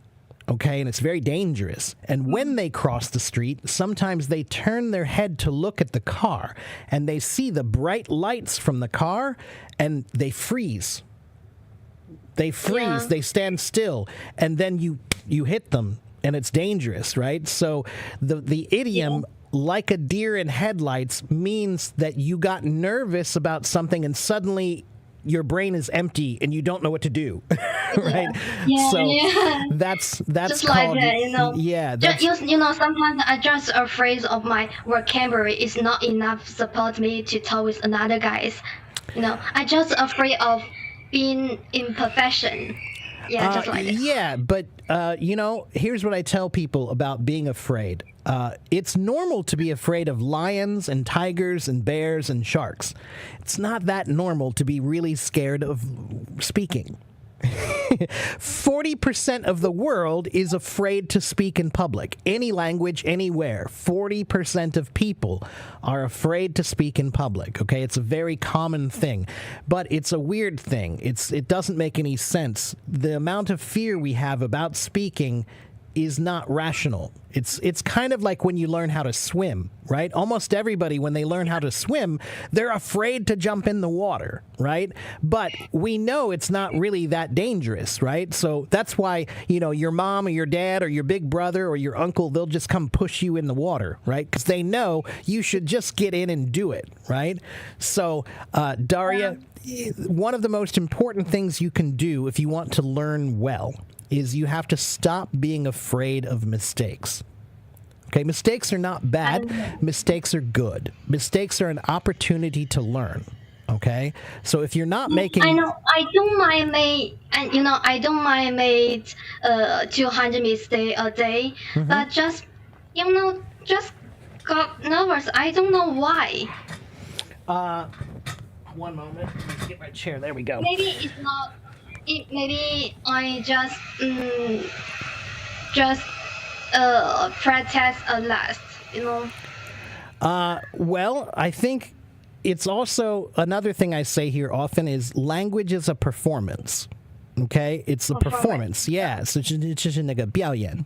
So if you're a performer, then every performer knows the first time you get on stage, you're nervous, you're scared. Okay, I'm a drummer, if you see behind me the drums, and I've been playing drums for about 36 years, and I've been on stage thousands of times, and now I've been in front of big crowds, maybe 10,000 people watching, right? And now I'm not very nervous. But when I first started, I remember when I was about 15 years old, I had my first performance. I was so scared. I almost cried. I was so scared, right? But the more you do it, the more comfortable you get. Okay, and language is like that. Language is a performance that you need to get more comfortable doing it. You have to believe in yourself and not be afraid of making mistakes. Okay, sometimes what I tell people is, if you're afraid to make mistakes, and therefore, if you're afraid to make mistakes, sometimes you won't speak at all. Right? You're afraid. You want to speak perfectly, so you don't speak at all because you're afraid to make mistakes. That is a much bigger problem than making mistakes. If you're afraid to speak and you don't practice at all, then that's a big problem. But if you speak and you make some mistakes, you can learn from those. So I tell people, if you're not making mistakes, then you're not making progress. Progress is part of mistakes. Mistakes are part of progress. Okay, so... Okay. So you need to just relax a little bit more and understand that they're going to happen, and that's okay. All right. There's a famous artist in America. His name is Bob Ross, and he always used to say he would teach painting on TV. Right. So in 30 minutes, he would teach you how to paint like a beautiful mountain. Right. And his mountain always looked amazing. But he knows that at home, maybe your picture is a little ugly. You know, it doesn't look as nice as his, right? So he would say, remember, there are no mistakes. There are only happy accidents. Happy accidents. Okay? So just, you have to change your thoughts about what mistakes are and relax more and understand that the more mistakes you make, the more progress you're going to make. Okay? So, and I think sometimes we're afraid to make mistakes around our friends or maybe our coworkers, and they're afraid to make mistakes too. And if everybody, you know, I don't know too many people who really love grammar. Okay, almost everybody is afraid of grammar, right? And if we're all afraid of it, then we can all relax a little bit because we all feel the same way. Right?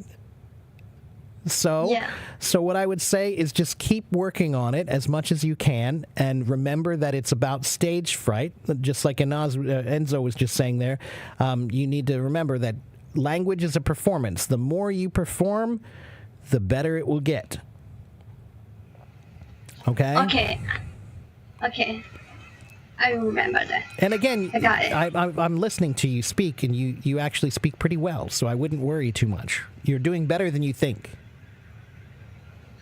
Okay, thank you. Oh, just another question, just one. Okay. How to improve extend your vocabulary, you know. Just sometimes it's just like short-term memories to remember words. So learning vocabulary is like making a spider web. Okay? If a spider wants to catch a fly to eat, if it wants to catch an insect, it has to make a good spider web. If it only makes a couple of lines, right, then it won't catch anything because it's not strong, right? So vocabulary is the same way. If you want that word to stay in your mind, then you have to make as many connections as you can to that word, right? So you should read and learn vocabulary by reading. And when you find a new vocabulary word, type in, let's say the vocabulary word is delicious, right? You're learning a new word, delicious. So then type in delicious example sentences and read a bunch of example sentences that use the word delicious, okay? And you can also use a thesaurus, thesaurus.com. Go here. Okay. Thesaurus.com is a free website that will give you, it's a dictionary that allows you to explore your vocabulary through synonyms, okay? So you can type in the word happy, and it will find all of the words that are related to happy, okay? And then, so that's a really great way to explore vocabulary because you're using the vocabulary you already know. Okay? And then the third way is to learn vocabulary by topic. So you can type in the word computers vocabulary words, and it will give you all the words that are related to computers, or furniture vocabulary words. So it'll say table, chair, couch, sofa, desk, give you many words that are related by topic. Okay? And then finally, one of my favorite ways to learn vocabulary is by something called etymology. Etymology, yeah, it means the history of where English words come from and how they've changed over time. And English words come from many places. So 60% of English words come from Latin or Greek. 30% of English words come from French. 20% of English words come from German. We also have many words from Hindi, many words from Arabic, words from Persian, words from Spanish, words from Chinese and Japanese, right? Like long time no see, 好久不见, right? That's Chinese, but we adopted it here, right? So if you know where the words come from, many times there are very interesting stories about where the words come from. So for example, the word steak, 牛排, steak, it looks a lot like the word stick, S-T-I-C-K. What is a stick? Do you know what a stick I is? don't know. Jungwon, well, let me see. Stick is, just, I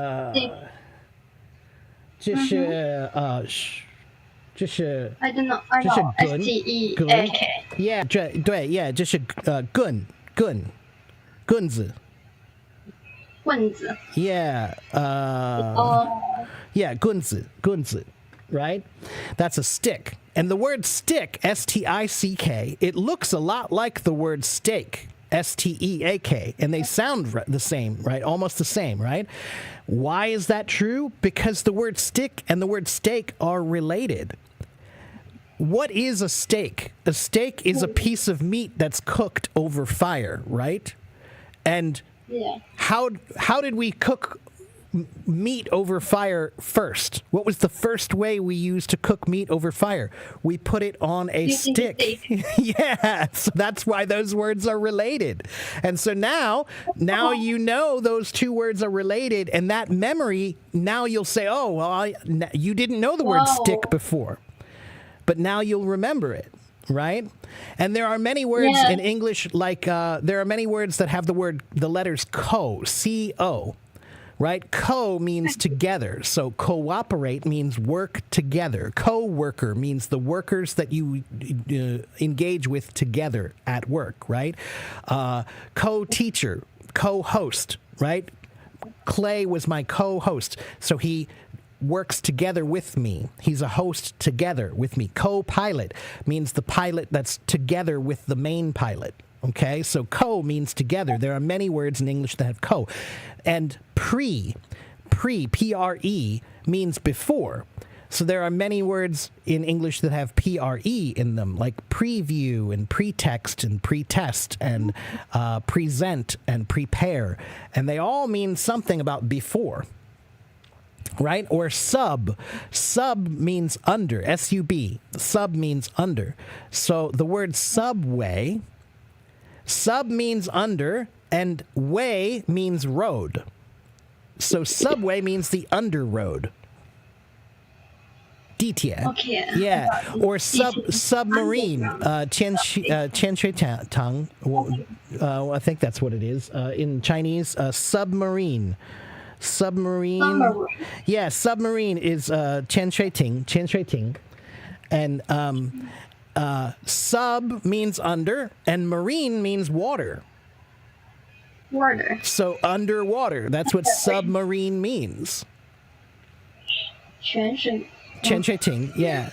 So this is a trick that you can use to help you learn English vocabulary, and the ideas will really help you to remember them, right? They're stories. They're interesting stories about where the words come from, and there are tricks like these. These are called affixes. Suffixes and prefixes. They're little tiny root words that will help you to learn many vocabulary all together. Okay? Okay. So yeah, Oh, that's I- if you join my live streams on Fridays. On Fridays, I often do a live stream about etymology, and I teach about all these stories about where the words come from.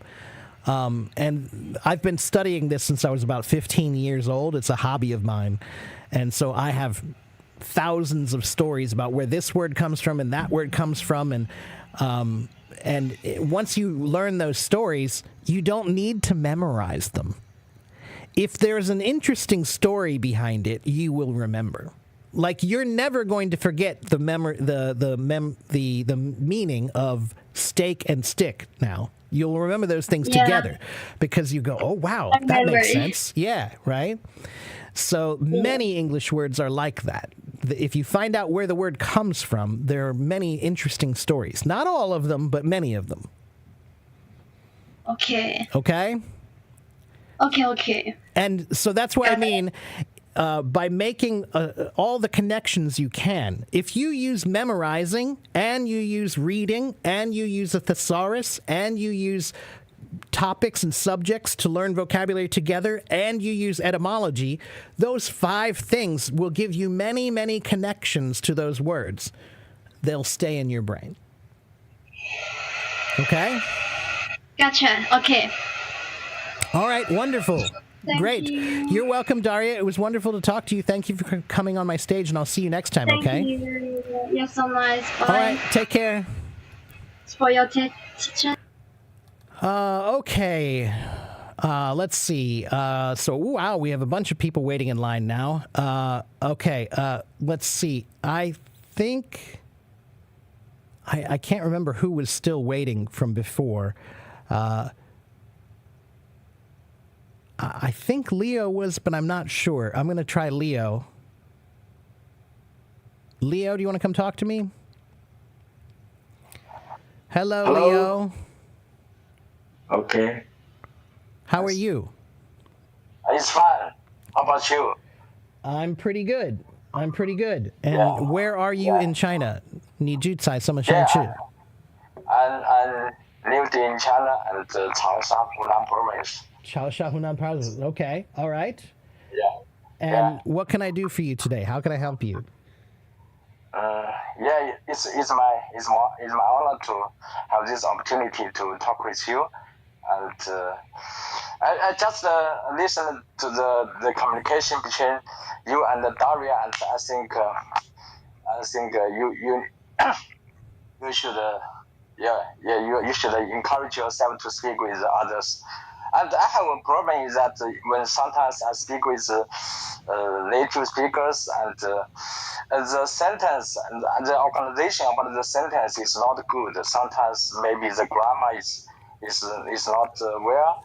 But if I write this sentence, but the grammar is okay, but I speak it out, the grammar is a mess. Yeah. Yeah. Is there any yeah. Well, let me say 2 things about that. One, if you're just speaking in daily conversation, just in regular life, you're just talking with a new friend, a foreign friend, sometimes it doesn't really matter. Okay. So just like when I speak Chinese, sometimes my words might not be in the right order, but everybody understands me, so it doesn't matter. And they never correct me because they understood me. So what's the problem, right? So sometimes when you're talking with your friends, if it's just real life is not a grammar test. So you should relax and just speak the best you can, and that's okay. Now, if you're at work or if you're taking a test like the IELTS test or the TOEFL test, or if you are at school, then yeah, grammar matters, and you need to figure that out. One thing I think that you should do is read more, because reading will show you the way that English sentences are structured. Just like I practice reading in Chinese for the same reason. When I read Chinese, I start to see the way the order is different, and I start to understand how I can use Chinese that way too, right? Yeah, exactly, yeah. So that's one thing I would say. And then writing is another good way to improve your speaking, because when you write, you have more time to think about it. And you said when you write, your grammar is usually better. So here's what I'll tell you to do. You should write a diary, a journal, okay? And journals are a really great way to improve your speaking because a journal it's basically your thoughts on paper. Yeah. Right? Yeah. So what you should do is just don't think too much when you're writing your journal. Just write whatever happened to you that day. Anything you're thinking, you're feeling, what you did, your goals, your dreams, your plans, anything you want to write, just write it. But don't try to correct it too much. Just see what happens when you write. Okay? Then later, you can look at it and try to figure out what are the most common mistakes that I make. Okay? And that's what everybody needs to do. The majority of people who make grammar mistakes in English, most of their mistakes, about 80% of their mistakes, are just 3 or 4 or maybe 5 problems, right? So, for example, Chinese people, they have a lot of trouble with tenses, right? Because English tenses and Chinese tenses, they're very different, right? And sometimes I have to ask my students, 这个就是一个还是很多的？你需要用 s 吗？后面有 s 吗？ You know, and so sometimes they need to say, is it one or many? Do you need to make it plural or not, right? And that's another difference between English and Chinese, right? So if you can find your most common mistakes, those 3 or 4 or 5 most common mistakes that you make, fix those. Then your English speaking will improve a lot, okay? And a journal is one of the best ways to do that. So what I would say is for the next month, I want you to write a journal entry, a diary entry every day. Write a few paragraphs. Okay? And you can use AI for this. You can use ChatGPT and tell ChatGPT, I'm going to write my diary. I need to improve my English grammar. Please correct my grammar and tell me what I did wrong. Okay. It's a good way. And Yeah. it will. It will. It will say, well, this sentence, you should have said this in the past tense and you said the present tense. So next time, write it like this. Okay? If you just tell it to correct you, it will correct you, but it won't tell you why. But you have to tell it, correct my English and tell me what I did wrong. Okay? Okay. Yeah. Okay. Thank you. You're welcome. Another question. Okay. Yeah, my pronunciation is not good. How to say? 就是那个重音. Can you understand? Yeah. Sometimes I don't know which syllable you should be 重音. Yeah. Yeah. Yes. Which should be accented, right? So. Yes. Yeah, and there are some words that have 2 ways, right? So like the word combat. Combat can be combat or combat. They both correct. They have different meanings. So combat, if I put the accent on the first syllable, combat means fighting, right? It's noun. It's a noun. But if I say to combat is a verb of fighting, right? So some words have more than one way of pronouncing them correctly, and it'll change the meaning, okay? But most English words, almost all English words, 就是四声. It's just use the down tone on almost everything, right? If you just say, I want to go to school, that's correct. Okay, or I need to eat some lunch. Those are all down tones, right? So don't worry about it too much because you're thinking too much about it. English intonation is very different than Chinese intonation because Chinese intonation is based on the tones, right? So if I say 我要睡觉, that means I want sleep. If I say 我要睡觉, that means I want dumplings. Right? So right? So the tones matter. They change the the meaning very differently. But Yeah. English is what we call emotionally tonal. Emotionally tonal. So if I say so for example, the word dude, D-U-D-E, dude, right? Yeah. It's a common word that we use in common, casual English, right?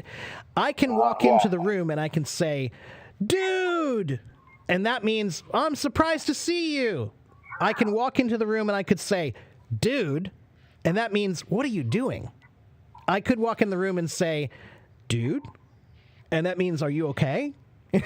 So, like, just changing the way I say the word changes the meaning, but it's emotionally different, right? It's an emotional change, right? So, what I would say is audiobooks will help you a lot with this.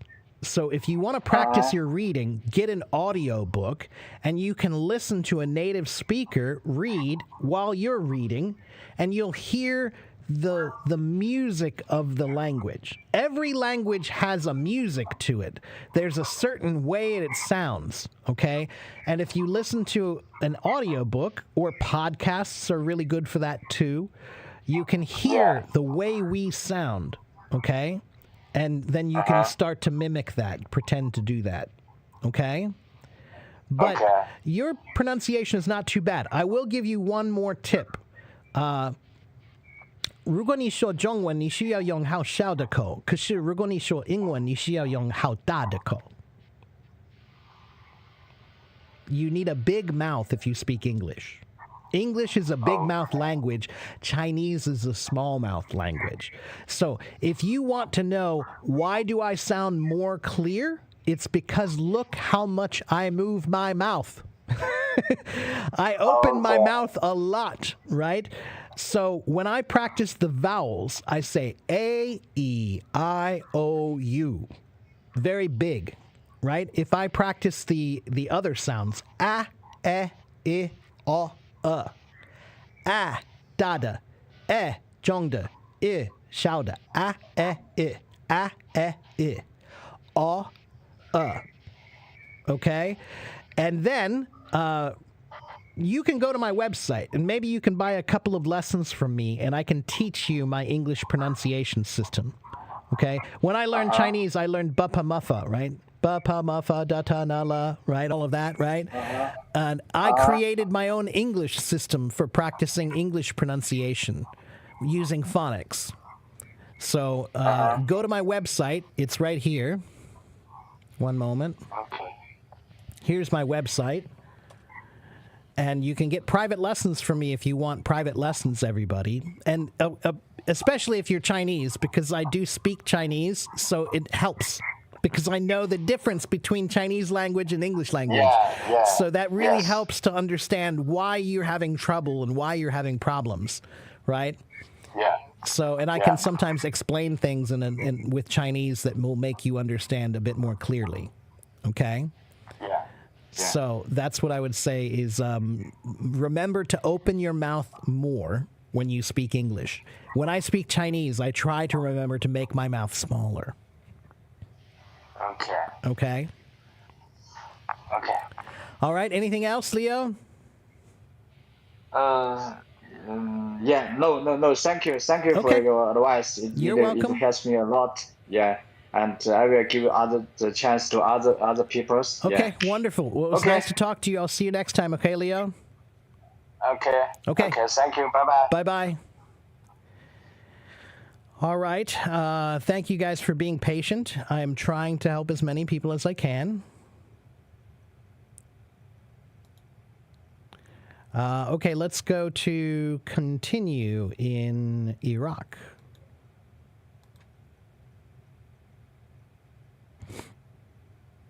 Continue. Do you want to come up and talk with me?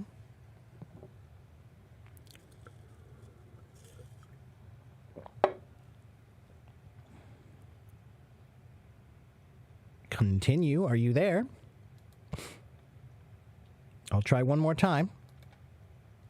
Continue. Come to the stage.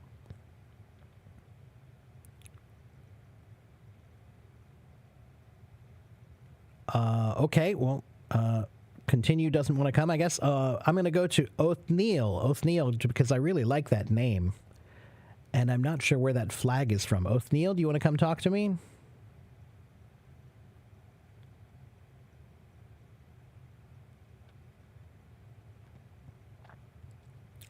Othniel, are you there?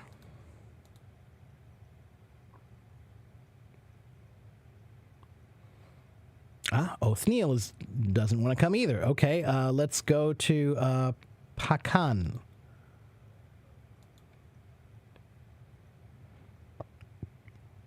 Pakan? Hello, Pakan?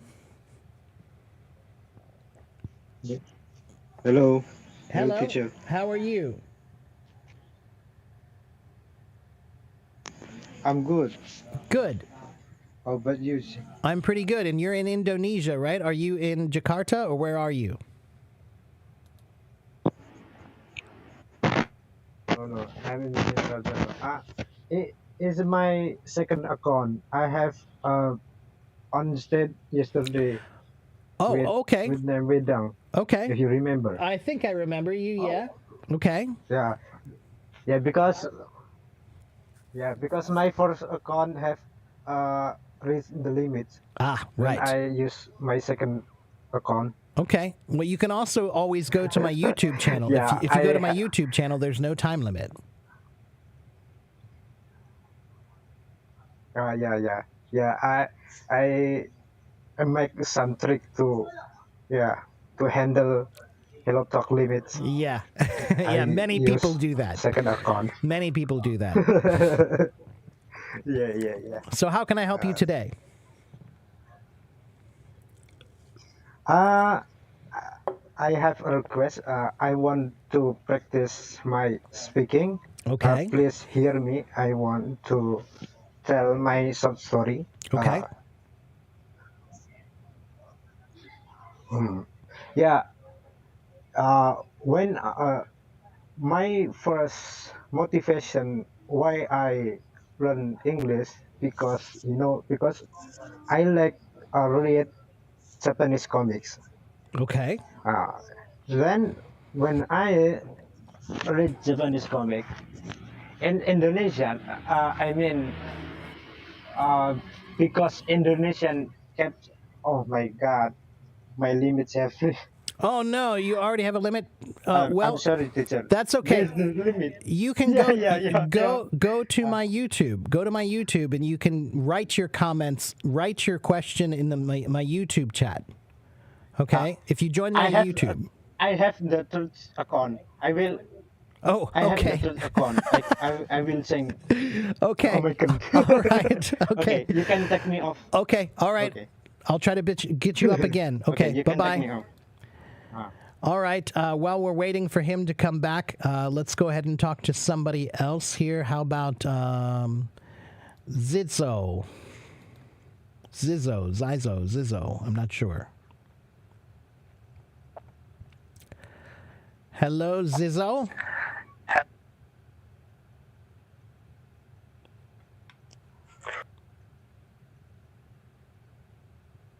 Hello, Mr. Mark. How are you doing? I hope you're doing great. A really long time no see, long time we didn't communicate.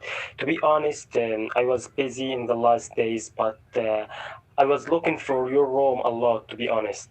Oh, well, thank you. I appreciate that. Well, it's good to see you again. Yeah, nice talking with you. And what can I do for you today? How can I help you?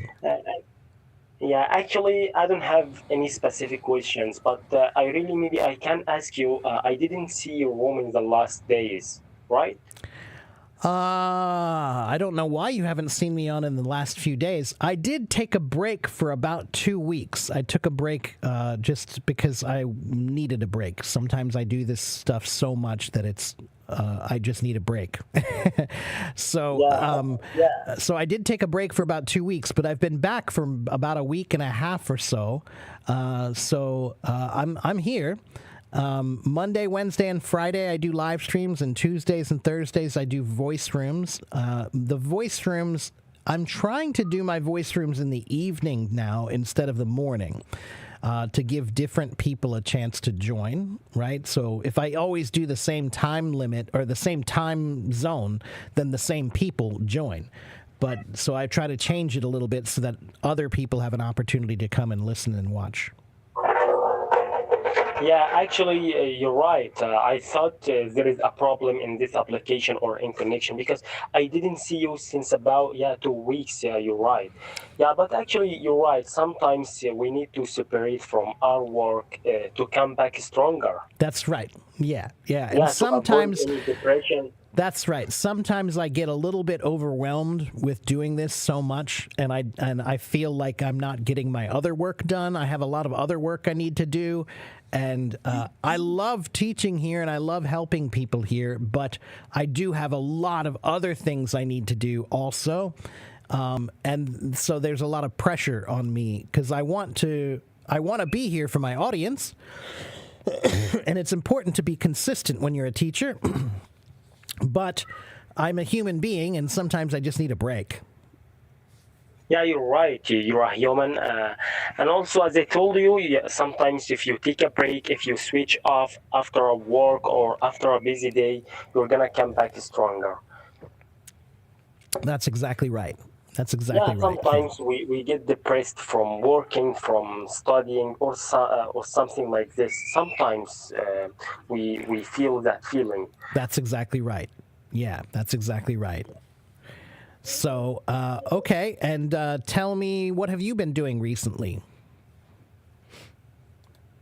Yeah, actually, I remember I told you I had an interview for a job, as I told you from a while. I don't know you're gonna be able to remember or not. I think I remember. Before your days off. Actually, I remember. I've told you that I'm gonna do an interview for a job, but actually, they said to me you're accepted. Congratulations, and I went to job. But actually, this job, it's not my career. I want to share something. It's not my career, but I prefer to work better than staying at home.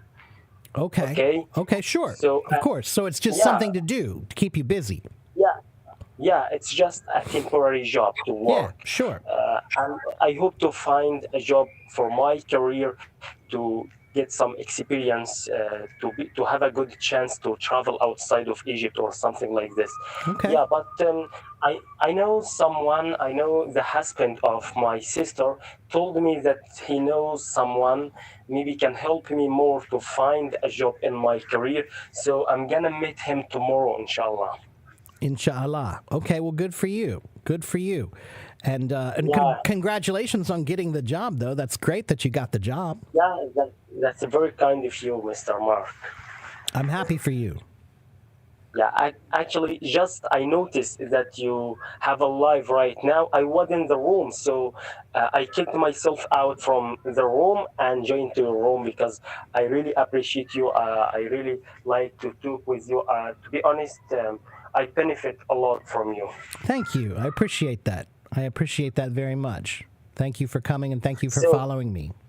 So you never come to Egypt, right? No, I would love to sometime. I would love to. Yeah. When I was a boy, I was. You need to do it. I really want to someday. I've always been fascinated by Egyptian history, and I would like to know more about Egyptian culture too, and Egyptian food and music, and so I would love to go there sometime to study and learn. Yeah, actually, to be honest, you're gonna enjoy here. You're gonna enjoy especially the Egyptian food. It's so great. Lots of foreigners, people come to Egypt just for special food and some monuments and fascinating history. Yeah. Yeah, but actually Egyptian food is so delicious. You're gonna enjoy. You're welcome in any time. Okay, that sounds great. Well, I'm going to start a new live stream soon. I'm going to try to do a new live stream soon. It's going to be a cooking show. cooking show. Yeah, I love to cook. And so one of my new ideas is I want my followers to give me recipes from your culture, some of your favorite foods that you want me to try to cook. So you give me the recipe, and then I will try to cook it and eat it. So maybe you can think of some good Egyptian recipes, and you can send me a link on YouTube or some kind of a recipe that I can follow. I'm gonna send you the first popular food here in Egypt. It's so popular here, and lots of people outside of Egypt come to eat it here in Egypt. It's called koshari. Koshari, yeah, okay, I know about koshari. Yeah, I would love to try to cook that. So yes, send me a good recipe for koshari. Yeah, it's very delicious. I'm gonna send you the recipe to do it. It's great. How can I send you? Send it to me. Yeah, just send me a private message, and you can just give it to me. Yeah, send me a private message. Yeah, I'm gonna send you a private message. Yeah, kosher is so fantastic, great. It's very popular here in Egypt. And by the way, general cooking is so great. It's a very important and necessary skill because actually, if you live far away from your family, from your wife, actually sometimes you need to be. You need to know how to cook because you're not gonna stay at your family all the time. So maybe if you move away, if you travel outside of your country, and you have these skills, it's gonna be great, fascinating to have a skill like that. I agree. You know, if you guys want to, if you go on to my go to Hello Talk Moments, right? If you go to the Hello Talk Moments, if you do a search and type in these words, AFIEC, my cooking.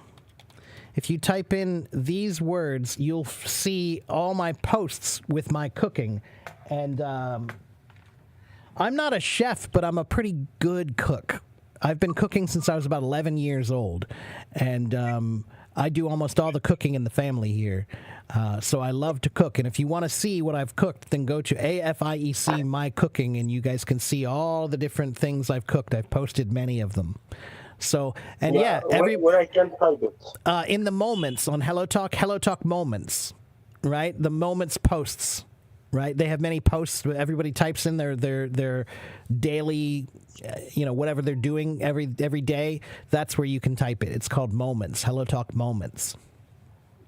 Yeah, actually, great. Actually, to be honest, I'm so passionate about cooking also, but because actually I worked for a while in a restaurant. Oh, that's great. Me too. I'm not a big chef, but actually, the husband of my sister that I told you about it, actually, he owns a big restaurant here in Egypt. So I worked with him for a while.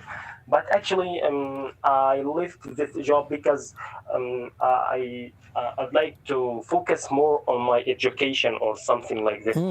But actually, I'm so passionate about cooking and Egyptian food because it's so fascinating and delicious. Yeah, so I worked for a while as a chef, but I didn't continue for that reason. But cooking in general, it's a great skills you need to have. Yeah, I agree. Again, cooking is one of my favorite hobbies. It's one of my favorite things to do for fun. Let me see if I can get some pictures here for you guys. I'm going to try to find some pictures I can show you very quickly. I don't know if this is going to work or not. I'm going to need to do this for next time, too. So let me see. Just recently, I made a really delicious pasta. Let's see. Can I do that? Oh, I guess I can't do that. Okay, so here's what I'm going to do is next time I do a live stream, I'm going to have a folder. I'll make a folder with a lot of pictures of all my cooking, and I can show you guys. Yeah, cooking, it's a skill deserve importance. I agree. Yeah. And like you said, I think everybody needs to learn how to cook. It's good for many, many reasons. It's better for your health. If you know how to cook, then you know what you're eating. You know exactly what you're eating. It's better. It's a great way to to learn about cultures and different foods from around the world. It's a good way to share with your friends. Food is one of the best things to bring people together. If you can cook yummy food, then you can, have a better experience with your friends. Amado said he just looked at some of my pictures, so thank you, Amado. I'm glad you like them. Yeah. Like I said, I've been cooking for a long time, and I do enjoy it. I'm not the best, but I'm not the worst for sure. Yeah,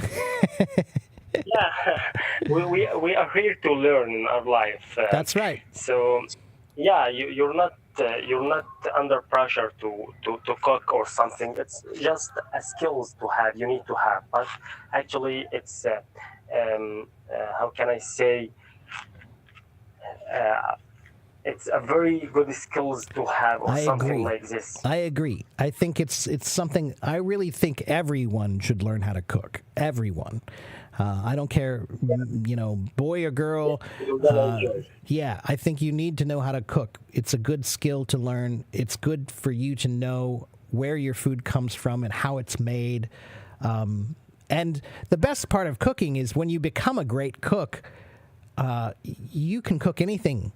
And sometimes it's better than the restaurants, So you'll be, your food will be, you'll enjoy food more. And food is one of life's great pleasures, So, yeah.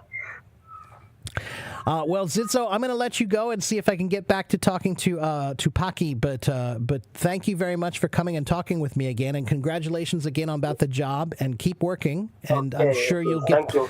Can I ask you another question? The last question. Sure, quickly, sure. Okay. So, what's the difference between English or general English and business English? Because I've heard about this business English, but actually I'm not familiar about it. So business English, the big difference between general English and business English is general English doesn't change as much, but business English does. Okay, so business is always changing and it's always new, right?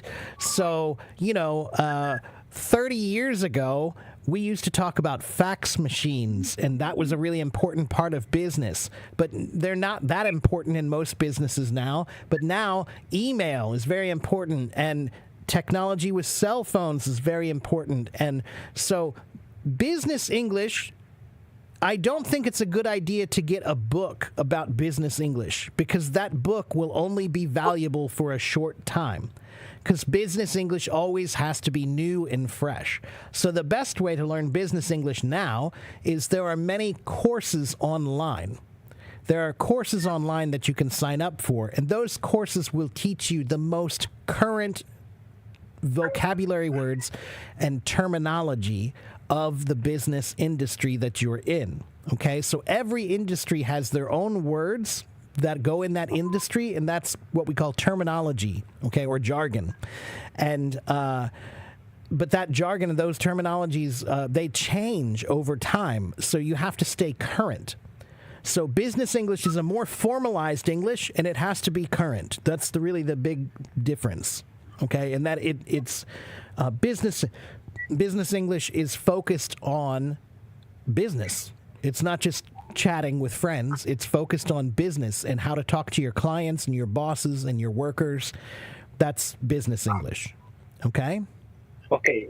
So maybe if I can work in trading and housewares, if you know housewares, sure, like refrigerators, something like this. Right. So if I worked as a salesperson in this field, what should I do? What's the vocabulary that I need? Well, what I would do is I would do a search online and type in housewares vocabulary, okay? Or appliances vocabulary. And there will be many, many lists that you can find about housewares and vocabulary and sales. Sales, you probably need some vocabulary for sales too, because if you're selling those things, then you need to know about sales terms. Yeah. Right? So type in a search for sales vocabulary, type in a search for housewares and appliances vocabulary, and there will be many lists of words. So refrigerators, for example, they have compressors. A compressor is the thing that makes the refrigerator cold. And they have, ice machines and water machines and a water dispenser. A dispenser, to dispense means to give out. So those are all words you need to learn, right? So type in a search for that and type in vocabulary list, and you'll find many websites that will show you that. Okay? Yeah, so I need to search about sales vocabulary and housewares vocabulary. Yep, that's right. Okay? Yeah, and I can note in a notebook and try to shadowing, maybe to repeat. Yeah, you can go on to YouTube and find many people who teach about those things or talk about those things, and then listen to them and find the new vocabulary words that they're using. Okay, that'll help you also. Okay? Nice talking with you and meeting you today after 2 weeks. Yeah, it was nice to talk to you as well. The hard 2 weeks I didn't see you, so nice talking with you today and meeting you. It was a great day. Thank you very much, my friend, and I'll see you next time, okay? Okay, thank you. Okay, take care. All right, let's get Tangi back up here, Patak.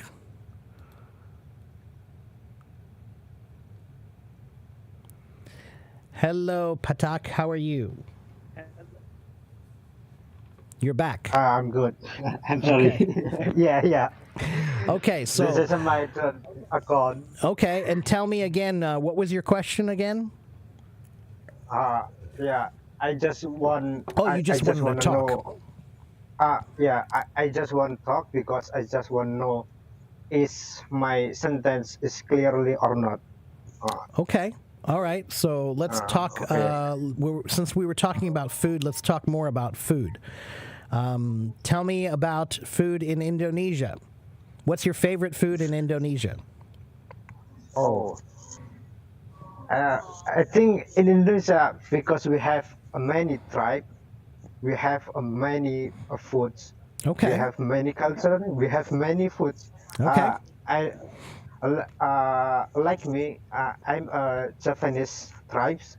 It means I prefer Japanese food. Okay. Yeah. Okay. And I know that most Indonesian food is pretty spicy. Oh, not all. Not at all. Oh, not yours. Yeah. Oh, okay. Not all. Okay. Because we have many tribes. You know. Okay. Like me, in my tribe, the food, the most of food is sweetie. It's sweet, not spicy. not spicy. Okay, it's sweet, not spicy. Yeah. All right, that's interesting. Yeah, it's sweet, not spicy. Okay. All right. And tell me the name of one of your favorite foods. Can you describe it for me? Food is it's a great thing to talk about also, because food is part of our daily life. And if somebody asks you, what do you like to eat, and you tell them the name of your favorite food, if they're from another country, they probably won't know it. They might not know it. And so that means you have to describe it to them. You have to tell them, oh, well, it's sweet and it has broccoli, or it has tomatoes or carrots, and it's fried, or it's steamed, or it's baked, or it's roasted, or it's barbecued. You can describe food. Describing food is one of the best kinds of practice that you can get, because we eat every day, right? We eat all the time. So it's a really good way to practice your English. My favorite fruits, you can call it tempeh and sambal. Tempeh and sambal. Okay. All right. I know tempeh. Oh yeah, and sambal, you know sambal? Sambal, yeah, okay, yeah, of course, yeah. But sambal is, I thought sambal is usually spicy, isn't it? Yeah, it's Oh, spicy. okay, all right. I just yeah. It's just the one of my favorite food. I have a lot. But Okay. I think I don't have a problem with food. I think Okay. it's spicy is good. Sweet it's good. Yeah. I don't Okay. care about food. Yeah. They're all good. Okay. All right. Yeah. Me too. I think Yeah. I like spicy things and sweet things and salty things and sour things and bitter things. I like all kinds of foods. So, but it's a really good exercise for practicing language, talking about food, because there's so many ways you can describe it. You know. Yeah. Some foods are very heavy, right? Like hamburgers. Sometimes you eat a hamburger, it's delicious, but it makes you feel like you need to sit down. It doesn't feel very light. It feels heavy, right? But maybe fruit, when you eat fruit, it feels light and it feels, like you can go do some exercise now, So, so food is really a great way to practice your language, everybody. Yeah. And culturally, it's interesting because, for example, when Chinese people usually talk about food, most of them describe it in a very, very simple way, right? So Americans, if you ask an American, what did you have for breakfast? They might say, well, I had some scrambled eggs with fried bacon and some really yummy fried potato hash browns. And now I can see that picture in my mind. I know what that means. Scrambled eggs means a certain kind of eggs. And bacon that was fried, okay, I know what that means. And fried potato hash browns, I know what that means, so I can see the picture. But Chinese people oftentimes, when I ask them what they ate today, they'll say, I had some pork and rice and vegetables. But what kind of pork? How is it cooked? Is it sweet? Is it salty? Is it spicy? Was it roasted? Was it baked? Was it fried? And vegetables. What kind of vegetables? Is it carrots? Is it onions? Is it tomatoes? What is it? Right? So they describe food. Many of them describe food in a much more simplistic way, but that's a really good opportunity to learn how to describe food. To make a picture, you have to make a picture in someone's mind so they can see the food, right? And if you just describe it very generally, then it's hard to see in your mind. You can't really imagine it. Yeah. We up says that's because we are poor. Well, that's partly true. You're right. It's about you're not poor anymore, but it's the history of food is different there. If you come from a culture where there was a long period of time where people were poor and people didn't have a lot to eat, then when you describe food, you just describe it very simply, right? We have a saying in English, some people eat to live and some people live to eat. So what that means is if you live to eat, it means you love food. So you love trying new foods and you want to talk about food in a very descriptive way. But if you just eat to live, you're just eating to try to, you need some kind of energy. That's it. It's just energy for you. It's just something, it's called sustenance. We put it in our stomach, right? So if you come from a culture where historically food was more just something to do to live, it was sustenance, then when you describe food, you describe it in a more simplistic way, right?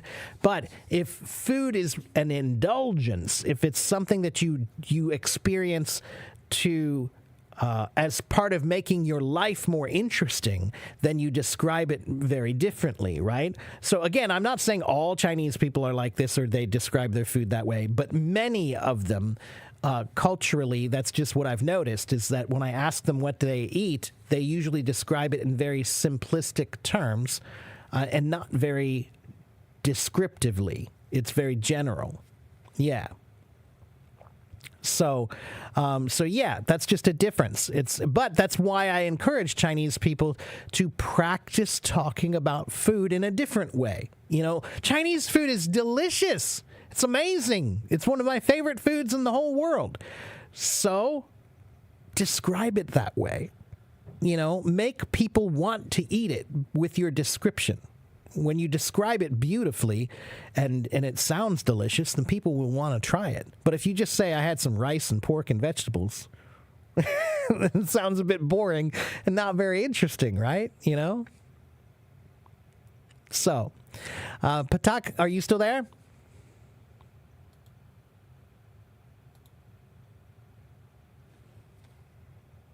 Oh, your mom called you. Okay, take your time. Okay, no problem. Okay, and okay, thank you for that, that you think I'm exactly correct. I'm glad you think so. And food is also, again, it's another great thing to talk about because you eat at least 2 or 3 times a day, most people, right? So that means there's many opportunities for you to talk about your food, right? And now that we've talked about that cultural difference, some people live to eat and some people eat to live, maybe you'll think about food a little bit differently. Food is one of life's great pleasures, you know? So sure, it can be something that you just eat just to have something to eat, and many people must do that. But it's another reason I love cooking, because even if you're poor, if you know how to cook, you can make something delicious. Right? So even if you're poor, if you know how to cook, you can find ways to make things very delicious. Some of the most simple foods in the world are amazingly delicious. You know, like sticky rice. Sticky rice. Or one of my favorite other kinds of rice is Filipino garlic rice. Oh, I love that. Filipino garlic rice is so yummy, and it's just rice and garlic. There's nothing difficult about it. It's cheap, but man, is it good. You know? Somebody asked me a question. Let me see. I think I missed that earlier. Hold on one moment.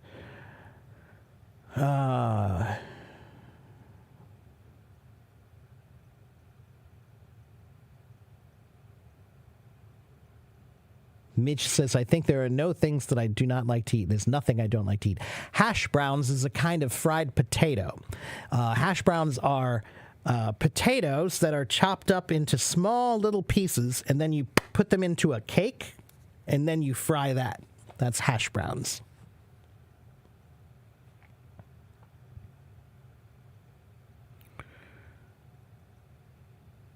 And yeah, I love eating together with people too. You know, eating food together with people, food has been the number one way to bring enemies together. We call it breaking bread. When you break bread with someone, it means you come to a table to eat together to discuss your differences, right? Or try to find common similarities, common ground. We call that common ground. So, yeah, that's another reason I love food. Hello, Alan. Any page to practice idioms or find them? Yes. Theidioms.com. Go to theidioms.com. It's a great page for learning idioms. Okay? You love German beer? Yeah, Germans do make some great beer.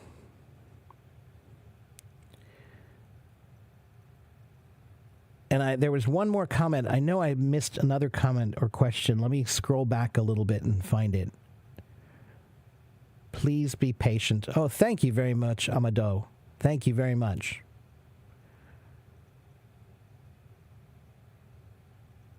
I thought I saw another comment, but I can't find it now.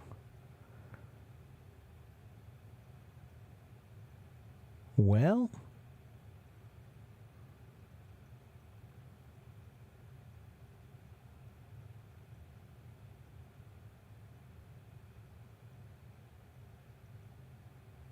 Yeah.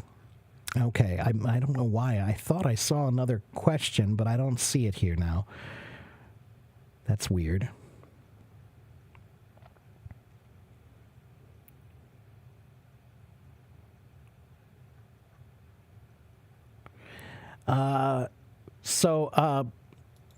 Patak, I'm going to go ahead and bring you off the stage here because I need to talk to a couple other people before I go here today.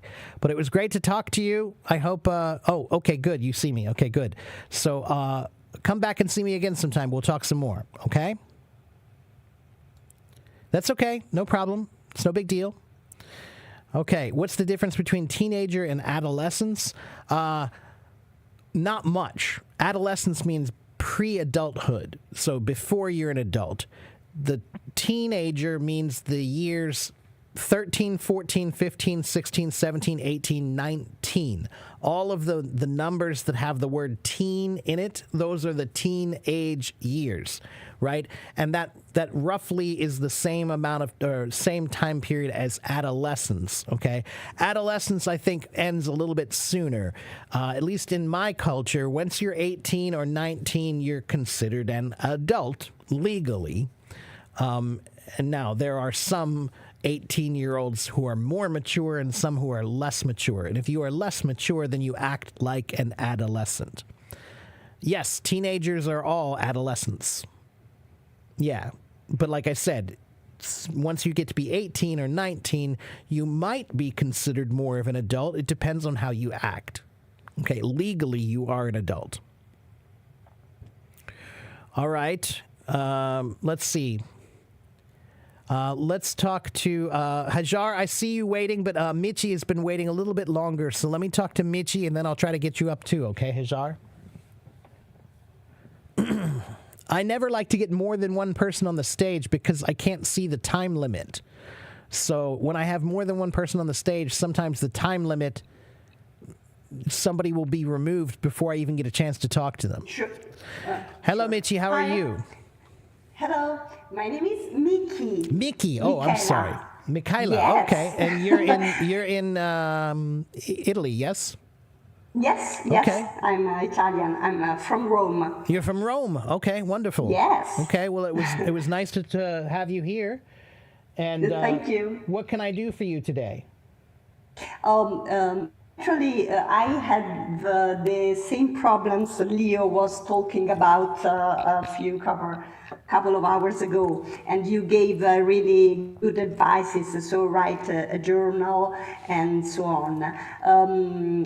The problem is I have been studying English since I was a teenager, and now I am 48. So, but when I write, I feel confident, I do not make a lot of mistakes, but when I have to speak, to talk with someone, I realize I do mistakes that I usually don't make when I write. And when I listen to you, I understand perfectly what you are saying, almost everything. And also when I read, even if I don't know a word, a particular word, I understand the global sense of the sentence.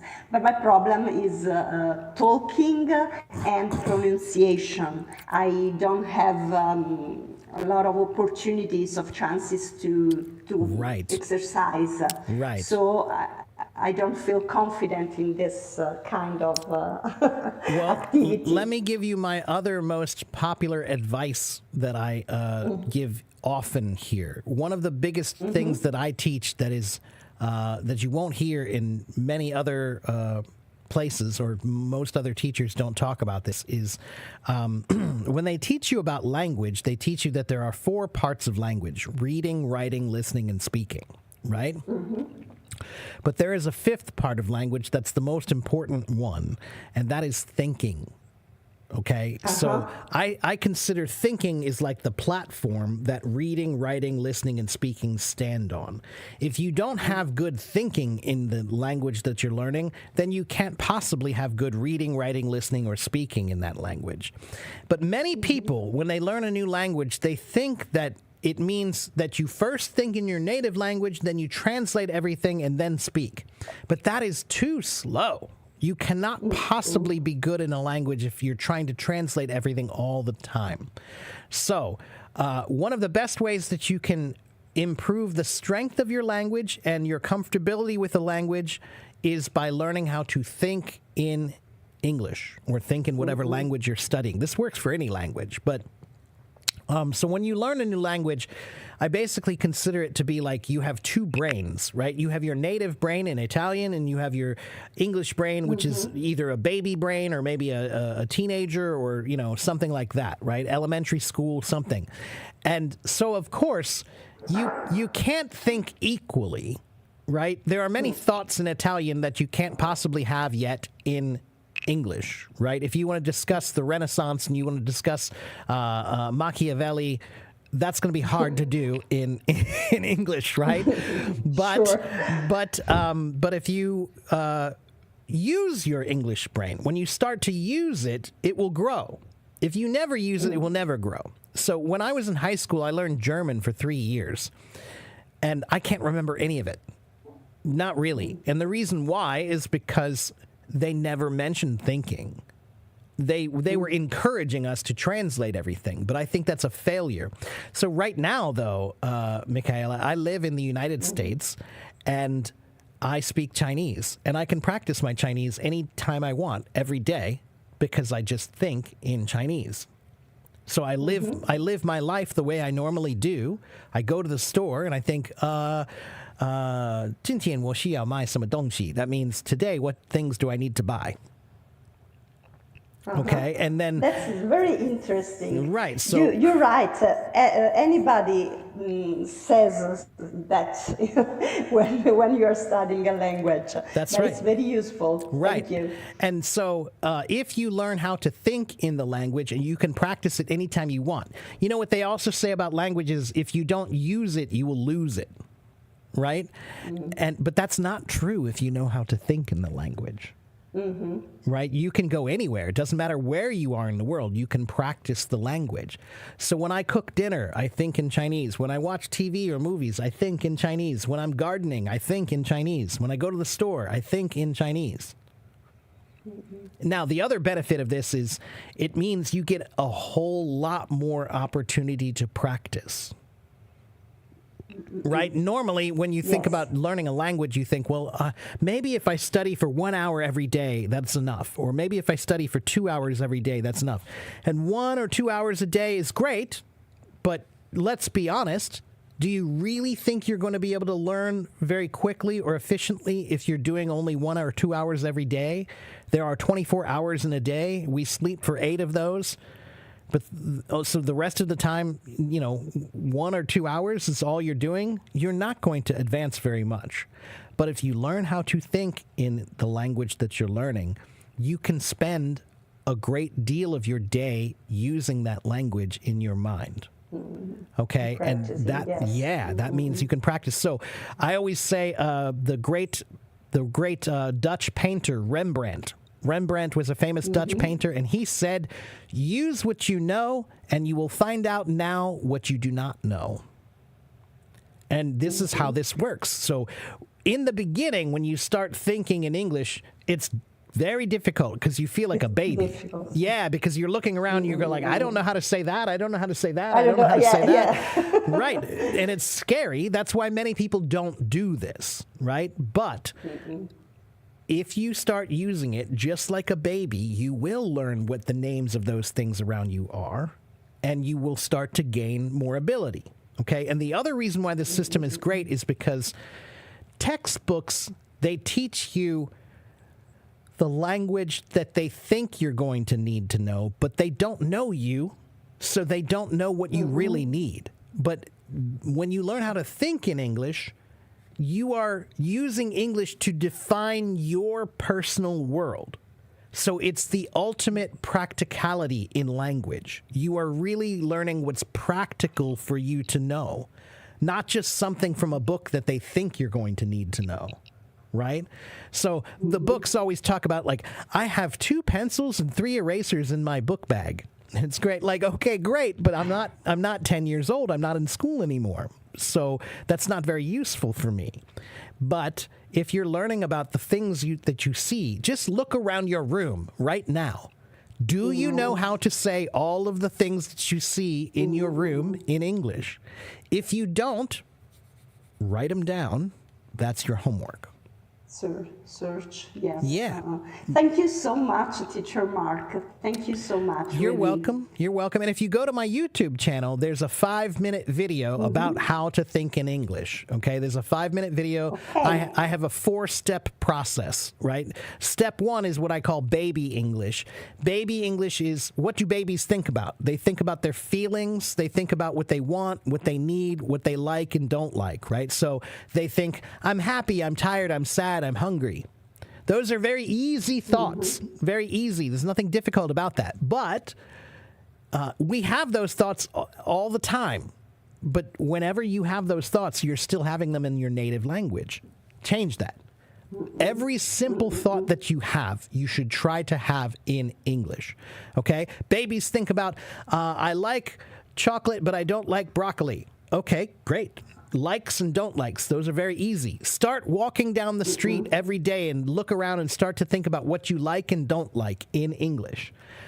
Babies think about what they want. You know, I want to go to the bathroom. I want to eat some food. I don't want to read. I don't want to watch TV. Again, these are simple thoughts that are not very difficult, and they don't even require a lot of grammar. At this stage, you don't even need to think about grammar at all, really. Babies don't know grammar, so you don't need to. Okay? So... would you please tell me your... excuse me. Would you please tell me how to find your YouTube channel, Teacher Mark? It's right there. I just put it in the chat. Thank you so much. No Okay. problem. Yeah, and there, every one of these live streams that I do on Hello Talk, you are on YouTube right now. And so when I'm finished, when I'm finished, this will be uploaded and you can watch it again. Okay, so I have dozens and dozens and dozens of recorded Hello Talk live streams on my YouTube channel that you can watch. And many people say they can, why can I understand you? I can understand you 100%, Teacher Mark, but when I listen to other people, I can't understand them very well. There are a few reasons why. One, it's my job. It's my job. I'm a teacher, and I've been teaching for about 30 years. So focusing on clear language is something I've been doing for a long time. And when I taught English in Taiwan, I taught there for 4 years. I was teaching children mostly. And when you teach children, you need to learn how to speak simply and clearly so that they can understand you.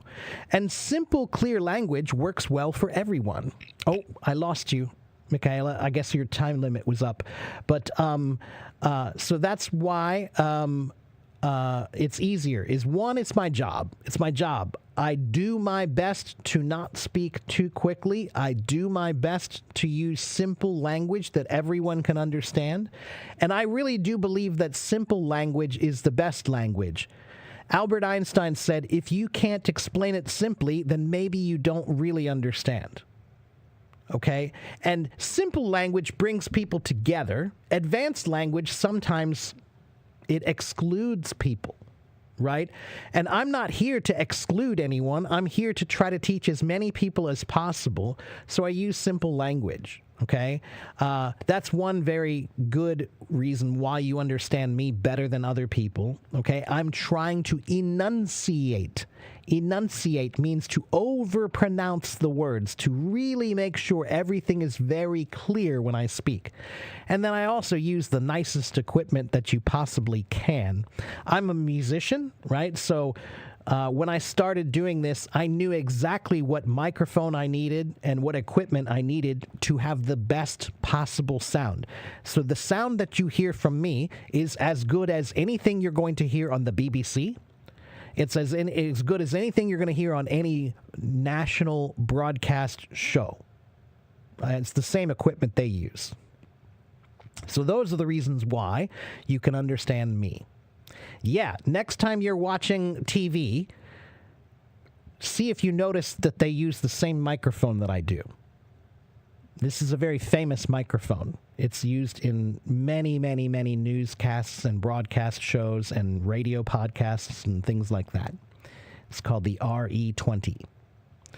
Okay, well, Michaela, it was a great opportunity to talk with you. Thank you for coming. I hope you got a chance to hear my answers.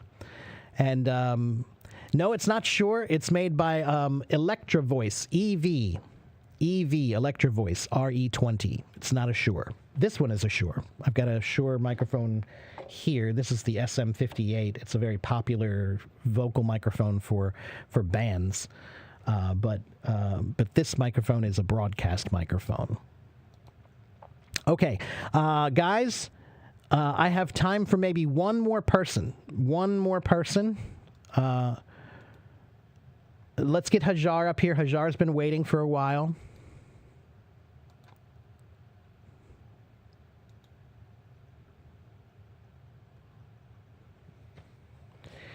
Hello, Hajar. Come on up.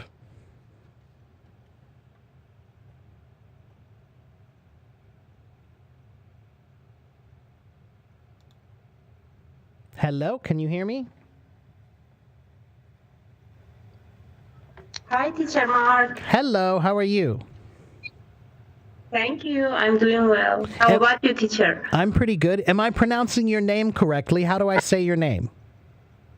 Yeah, my name is Hajar. Hajar, okay. Or Hajar. Okay, all right, thank you. And you're in Iran. Are you in Tehran or where are you? Yeah, I'm from Iran. I live in northeast of Iran, Okay. Khorasan province. Okay, what city is it? Gumbad. Gumbad, okay. My city is named or called, Gumbad. Okay, is that close to Isfahan at all?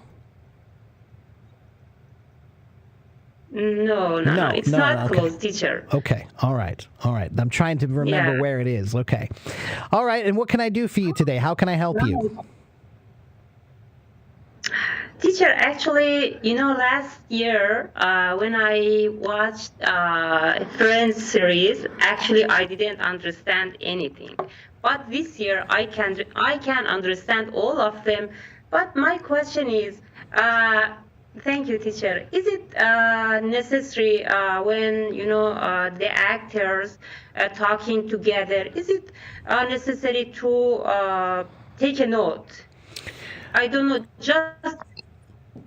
Yeah, so that's a good question. So Friends is a very, very, very popular series around the world for learning English. It's it probably is the most popular show around the world for learning English, and it is a good show for that. But when people tell me that they want to use TV shows or movies to learn English, there's one very important piece of advice that I give them. Every American TV show and movie and most podcasts and radio shows, they all have something that's called a transcript for free that you can get on the web, on the internet. Okay? So if you type in the word Friends and then transcript in a search, you'll find a few websites that have the transcript. What is a transcript, everyone? A transcript is a printout of all of the words in the show. It's the subtitles, but it's something you can print. So you can hold that in your hands when you're watching the show. Then you can circle all the phrases that you like, that you want to remember for later.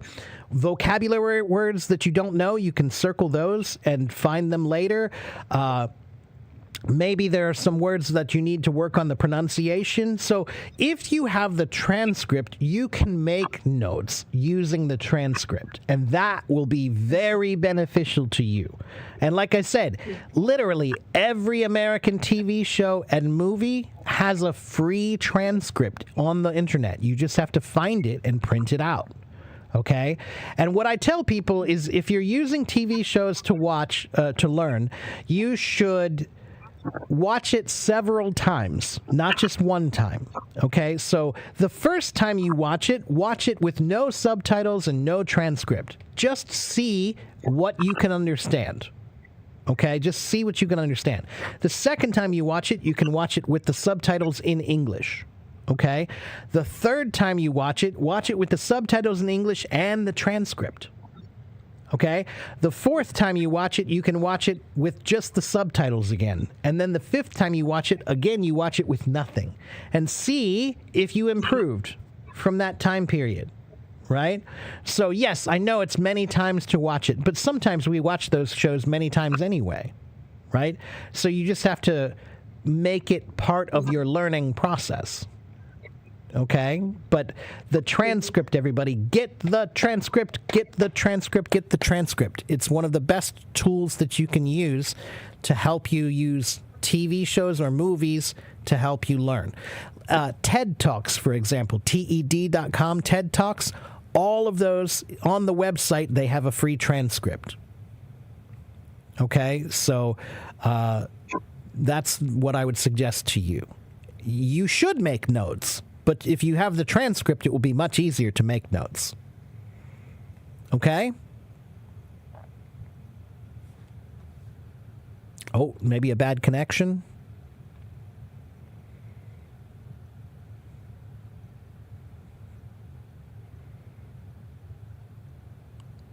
We'll wait for a second to see if she comes back.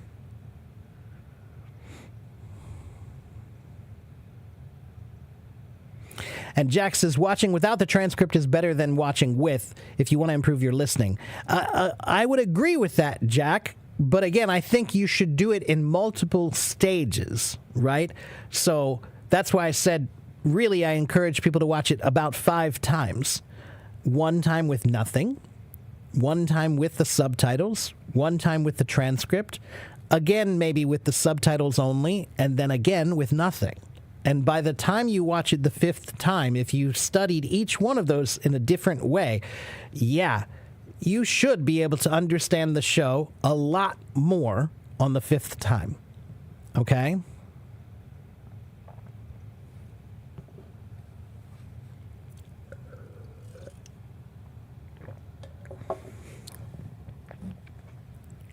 We're going to keep waiting for Hajar to see if she comes back here. It might just be a bad connection.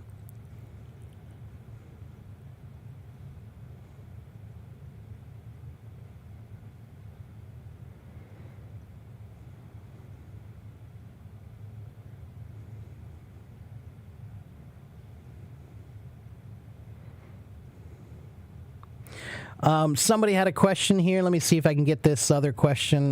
Can I talk about diphthongs? That's one of my favorite words. I hate that word, actually. Every time I see that word, I kind of think like, why? Why did you call it a diphthong? There are some words, and there she is. She's back. Let me answer this question very quickly about diphthongs, and then I'll come back to you, Hajar. There are some words in the English language about grammar that I think are overly complex for no good reason. The word diphthong, when you hear it, it doesn't help you understand the meaning of what you're studying at all. You know, it's like past participle. You know, those things, when you hear it, it's kind of like, why did you explain it? Why did you use that terminology that makes it more difficult to understand instead of easier to understand? There is a good reason why, actually. It's because English grammar rules are still written for native speakers. They're not written for non-natives. So English has become an international language, and we should change the rules, readjust and rewrite the rules for an international audience now. But the rules that they have now are still written by natives for natives. So they're overly complicated. They don't need to be so complicated. For example, whenever they say present perfect tense, present perfect, what does perfect mean? What does perfect mean? Perfect, we usually think perfect means 100%, no flaws. It's perfect, it's great, it's wonderful. That's not what perfect means in grammar. Perfect in grammar comes from the Latin word perfectum. Perfectum in Latin means completed. It's something completed. So if you just change that one word and don't say past perfect, say past completed, now you go, oh, well, that makes a lot more sense. Now I understand. It's something that was completed in the past. So that's an example of how English language is written by natives for natives. And they need to adjust that. They need to change it so that it's written for more of an international audience, so it's more easily understandable. And some of the things are based on Latin terms from 2,000 years ago. Why? Why do we do that? It makes it more difficult, right? So diphthongs, everybody. Diphthongs means combinations of letters, right? And the pronunciation of them. For example, like O-I. O-I words, like the word coin. Coin, that's a diphthong, right? Or soil, or boil, or foil.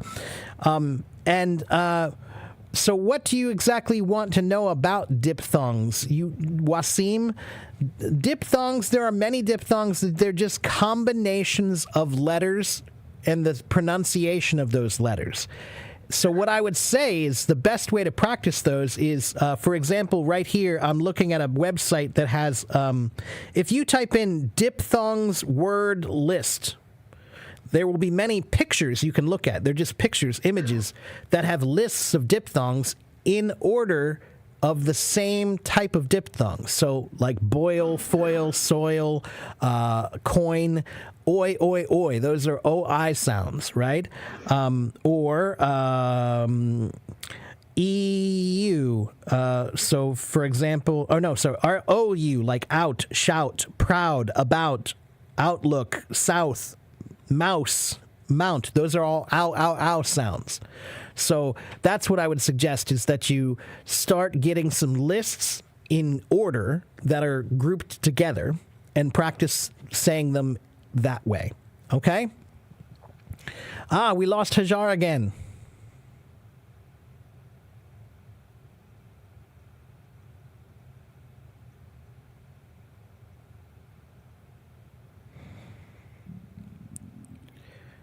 Can you find an example explaining pronunciation in the YouTube channel? There are probably many YouTube channels that talk about pronunciation, sure.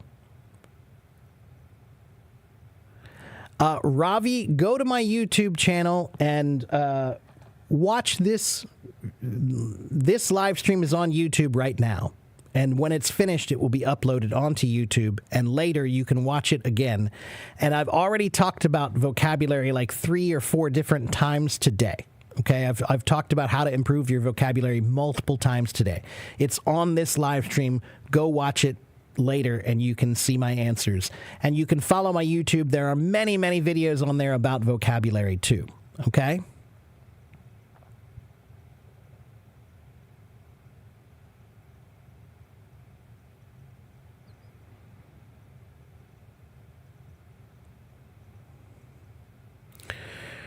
I have a question: how to teach English to my son, because my son starts primary school and integrated by Cambridge curriculum. Okay. Well, Parmata, I would say start simply. Start simply with, alphabet and simple words and phonics pronunciation of words. Right? And simple sentences, very simple sentences, right? Describe simple things like colors and numbers, and simple vocabulary words like dog and boy and toy, right? Simple words.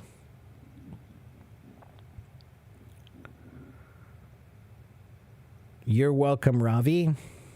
Well, Hajar, hopefully you'll come back again. I'm sorry I didn't get a chance to talk to you here because I was trying to answer about diphthongs.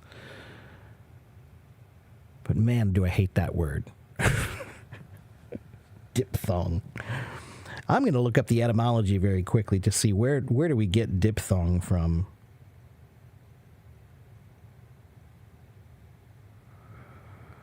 Okay, it comes from the Latin word diphthongus, from the Greek diphthongos, having 2 sounds.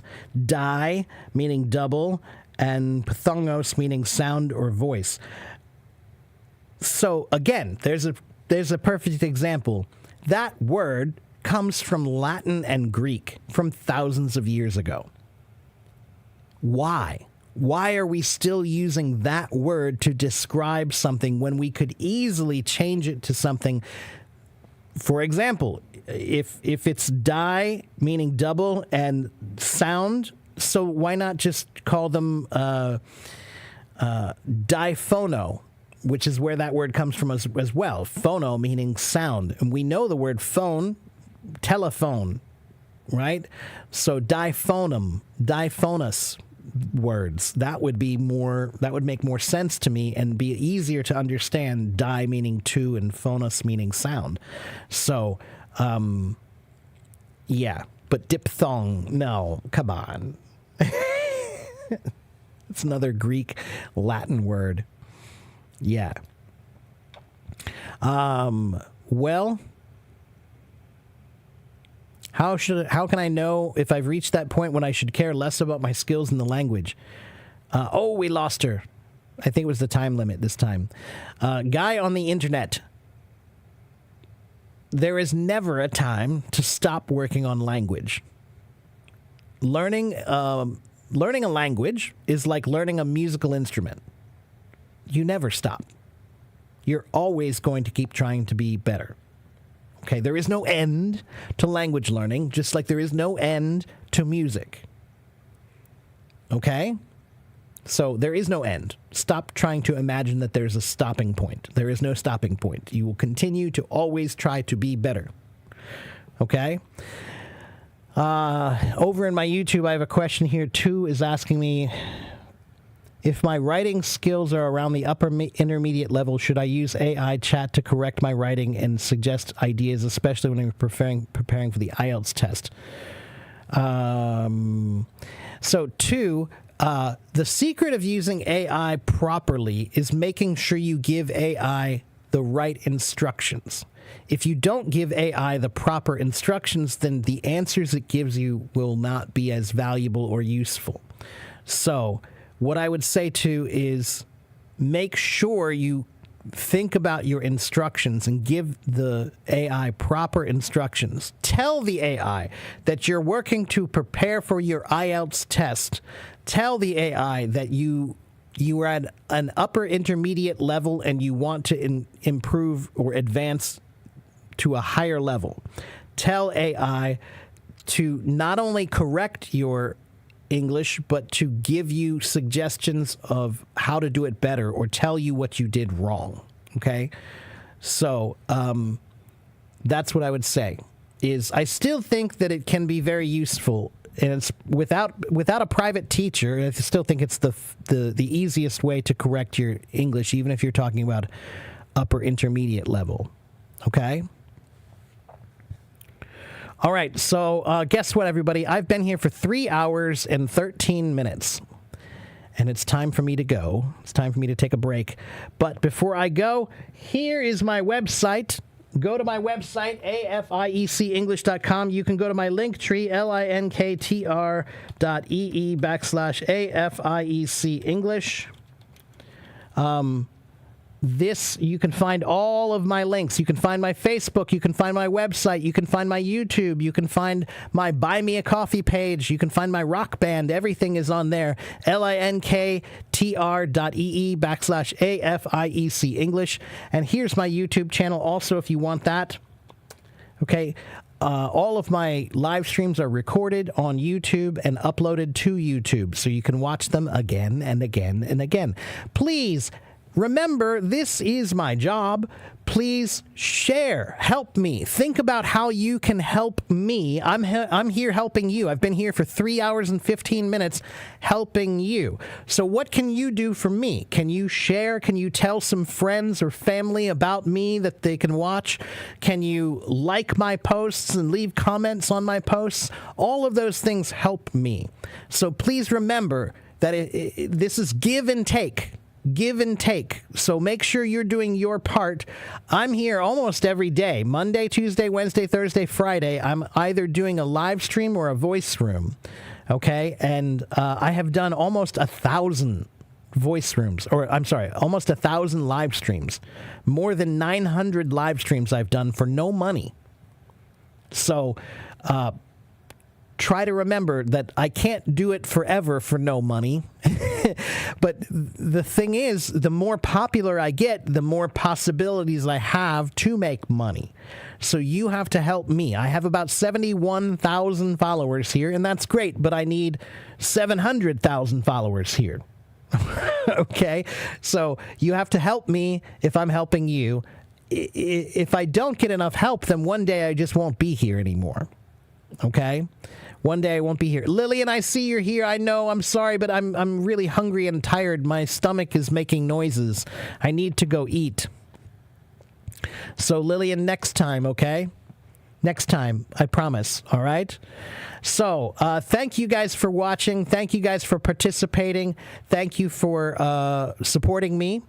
And have a good morning, have a good afternoon, have a good evening, wherever you live in the world.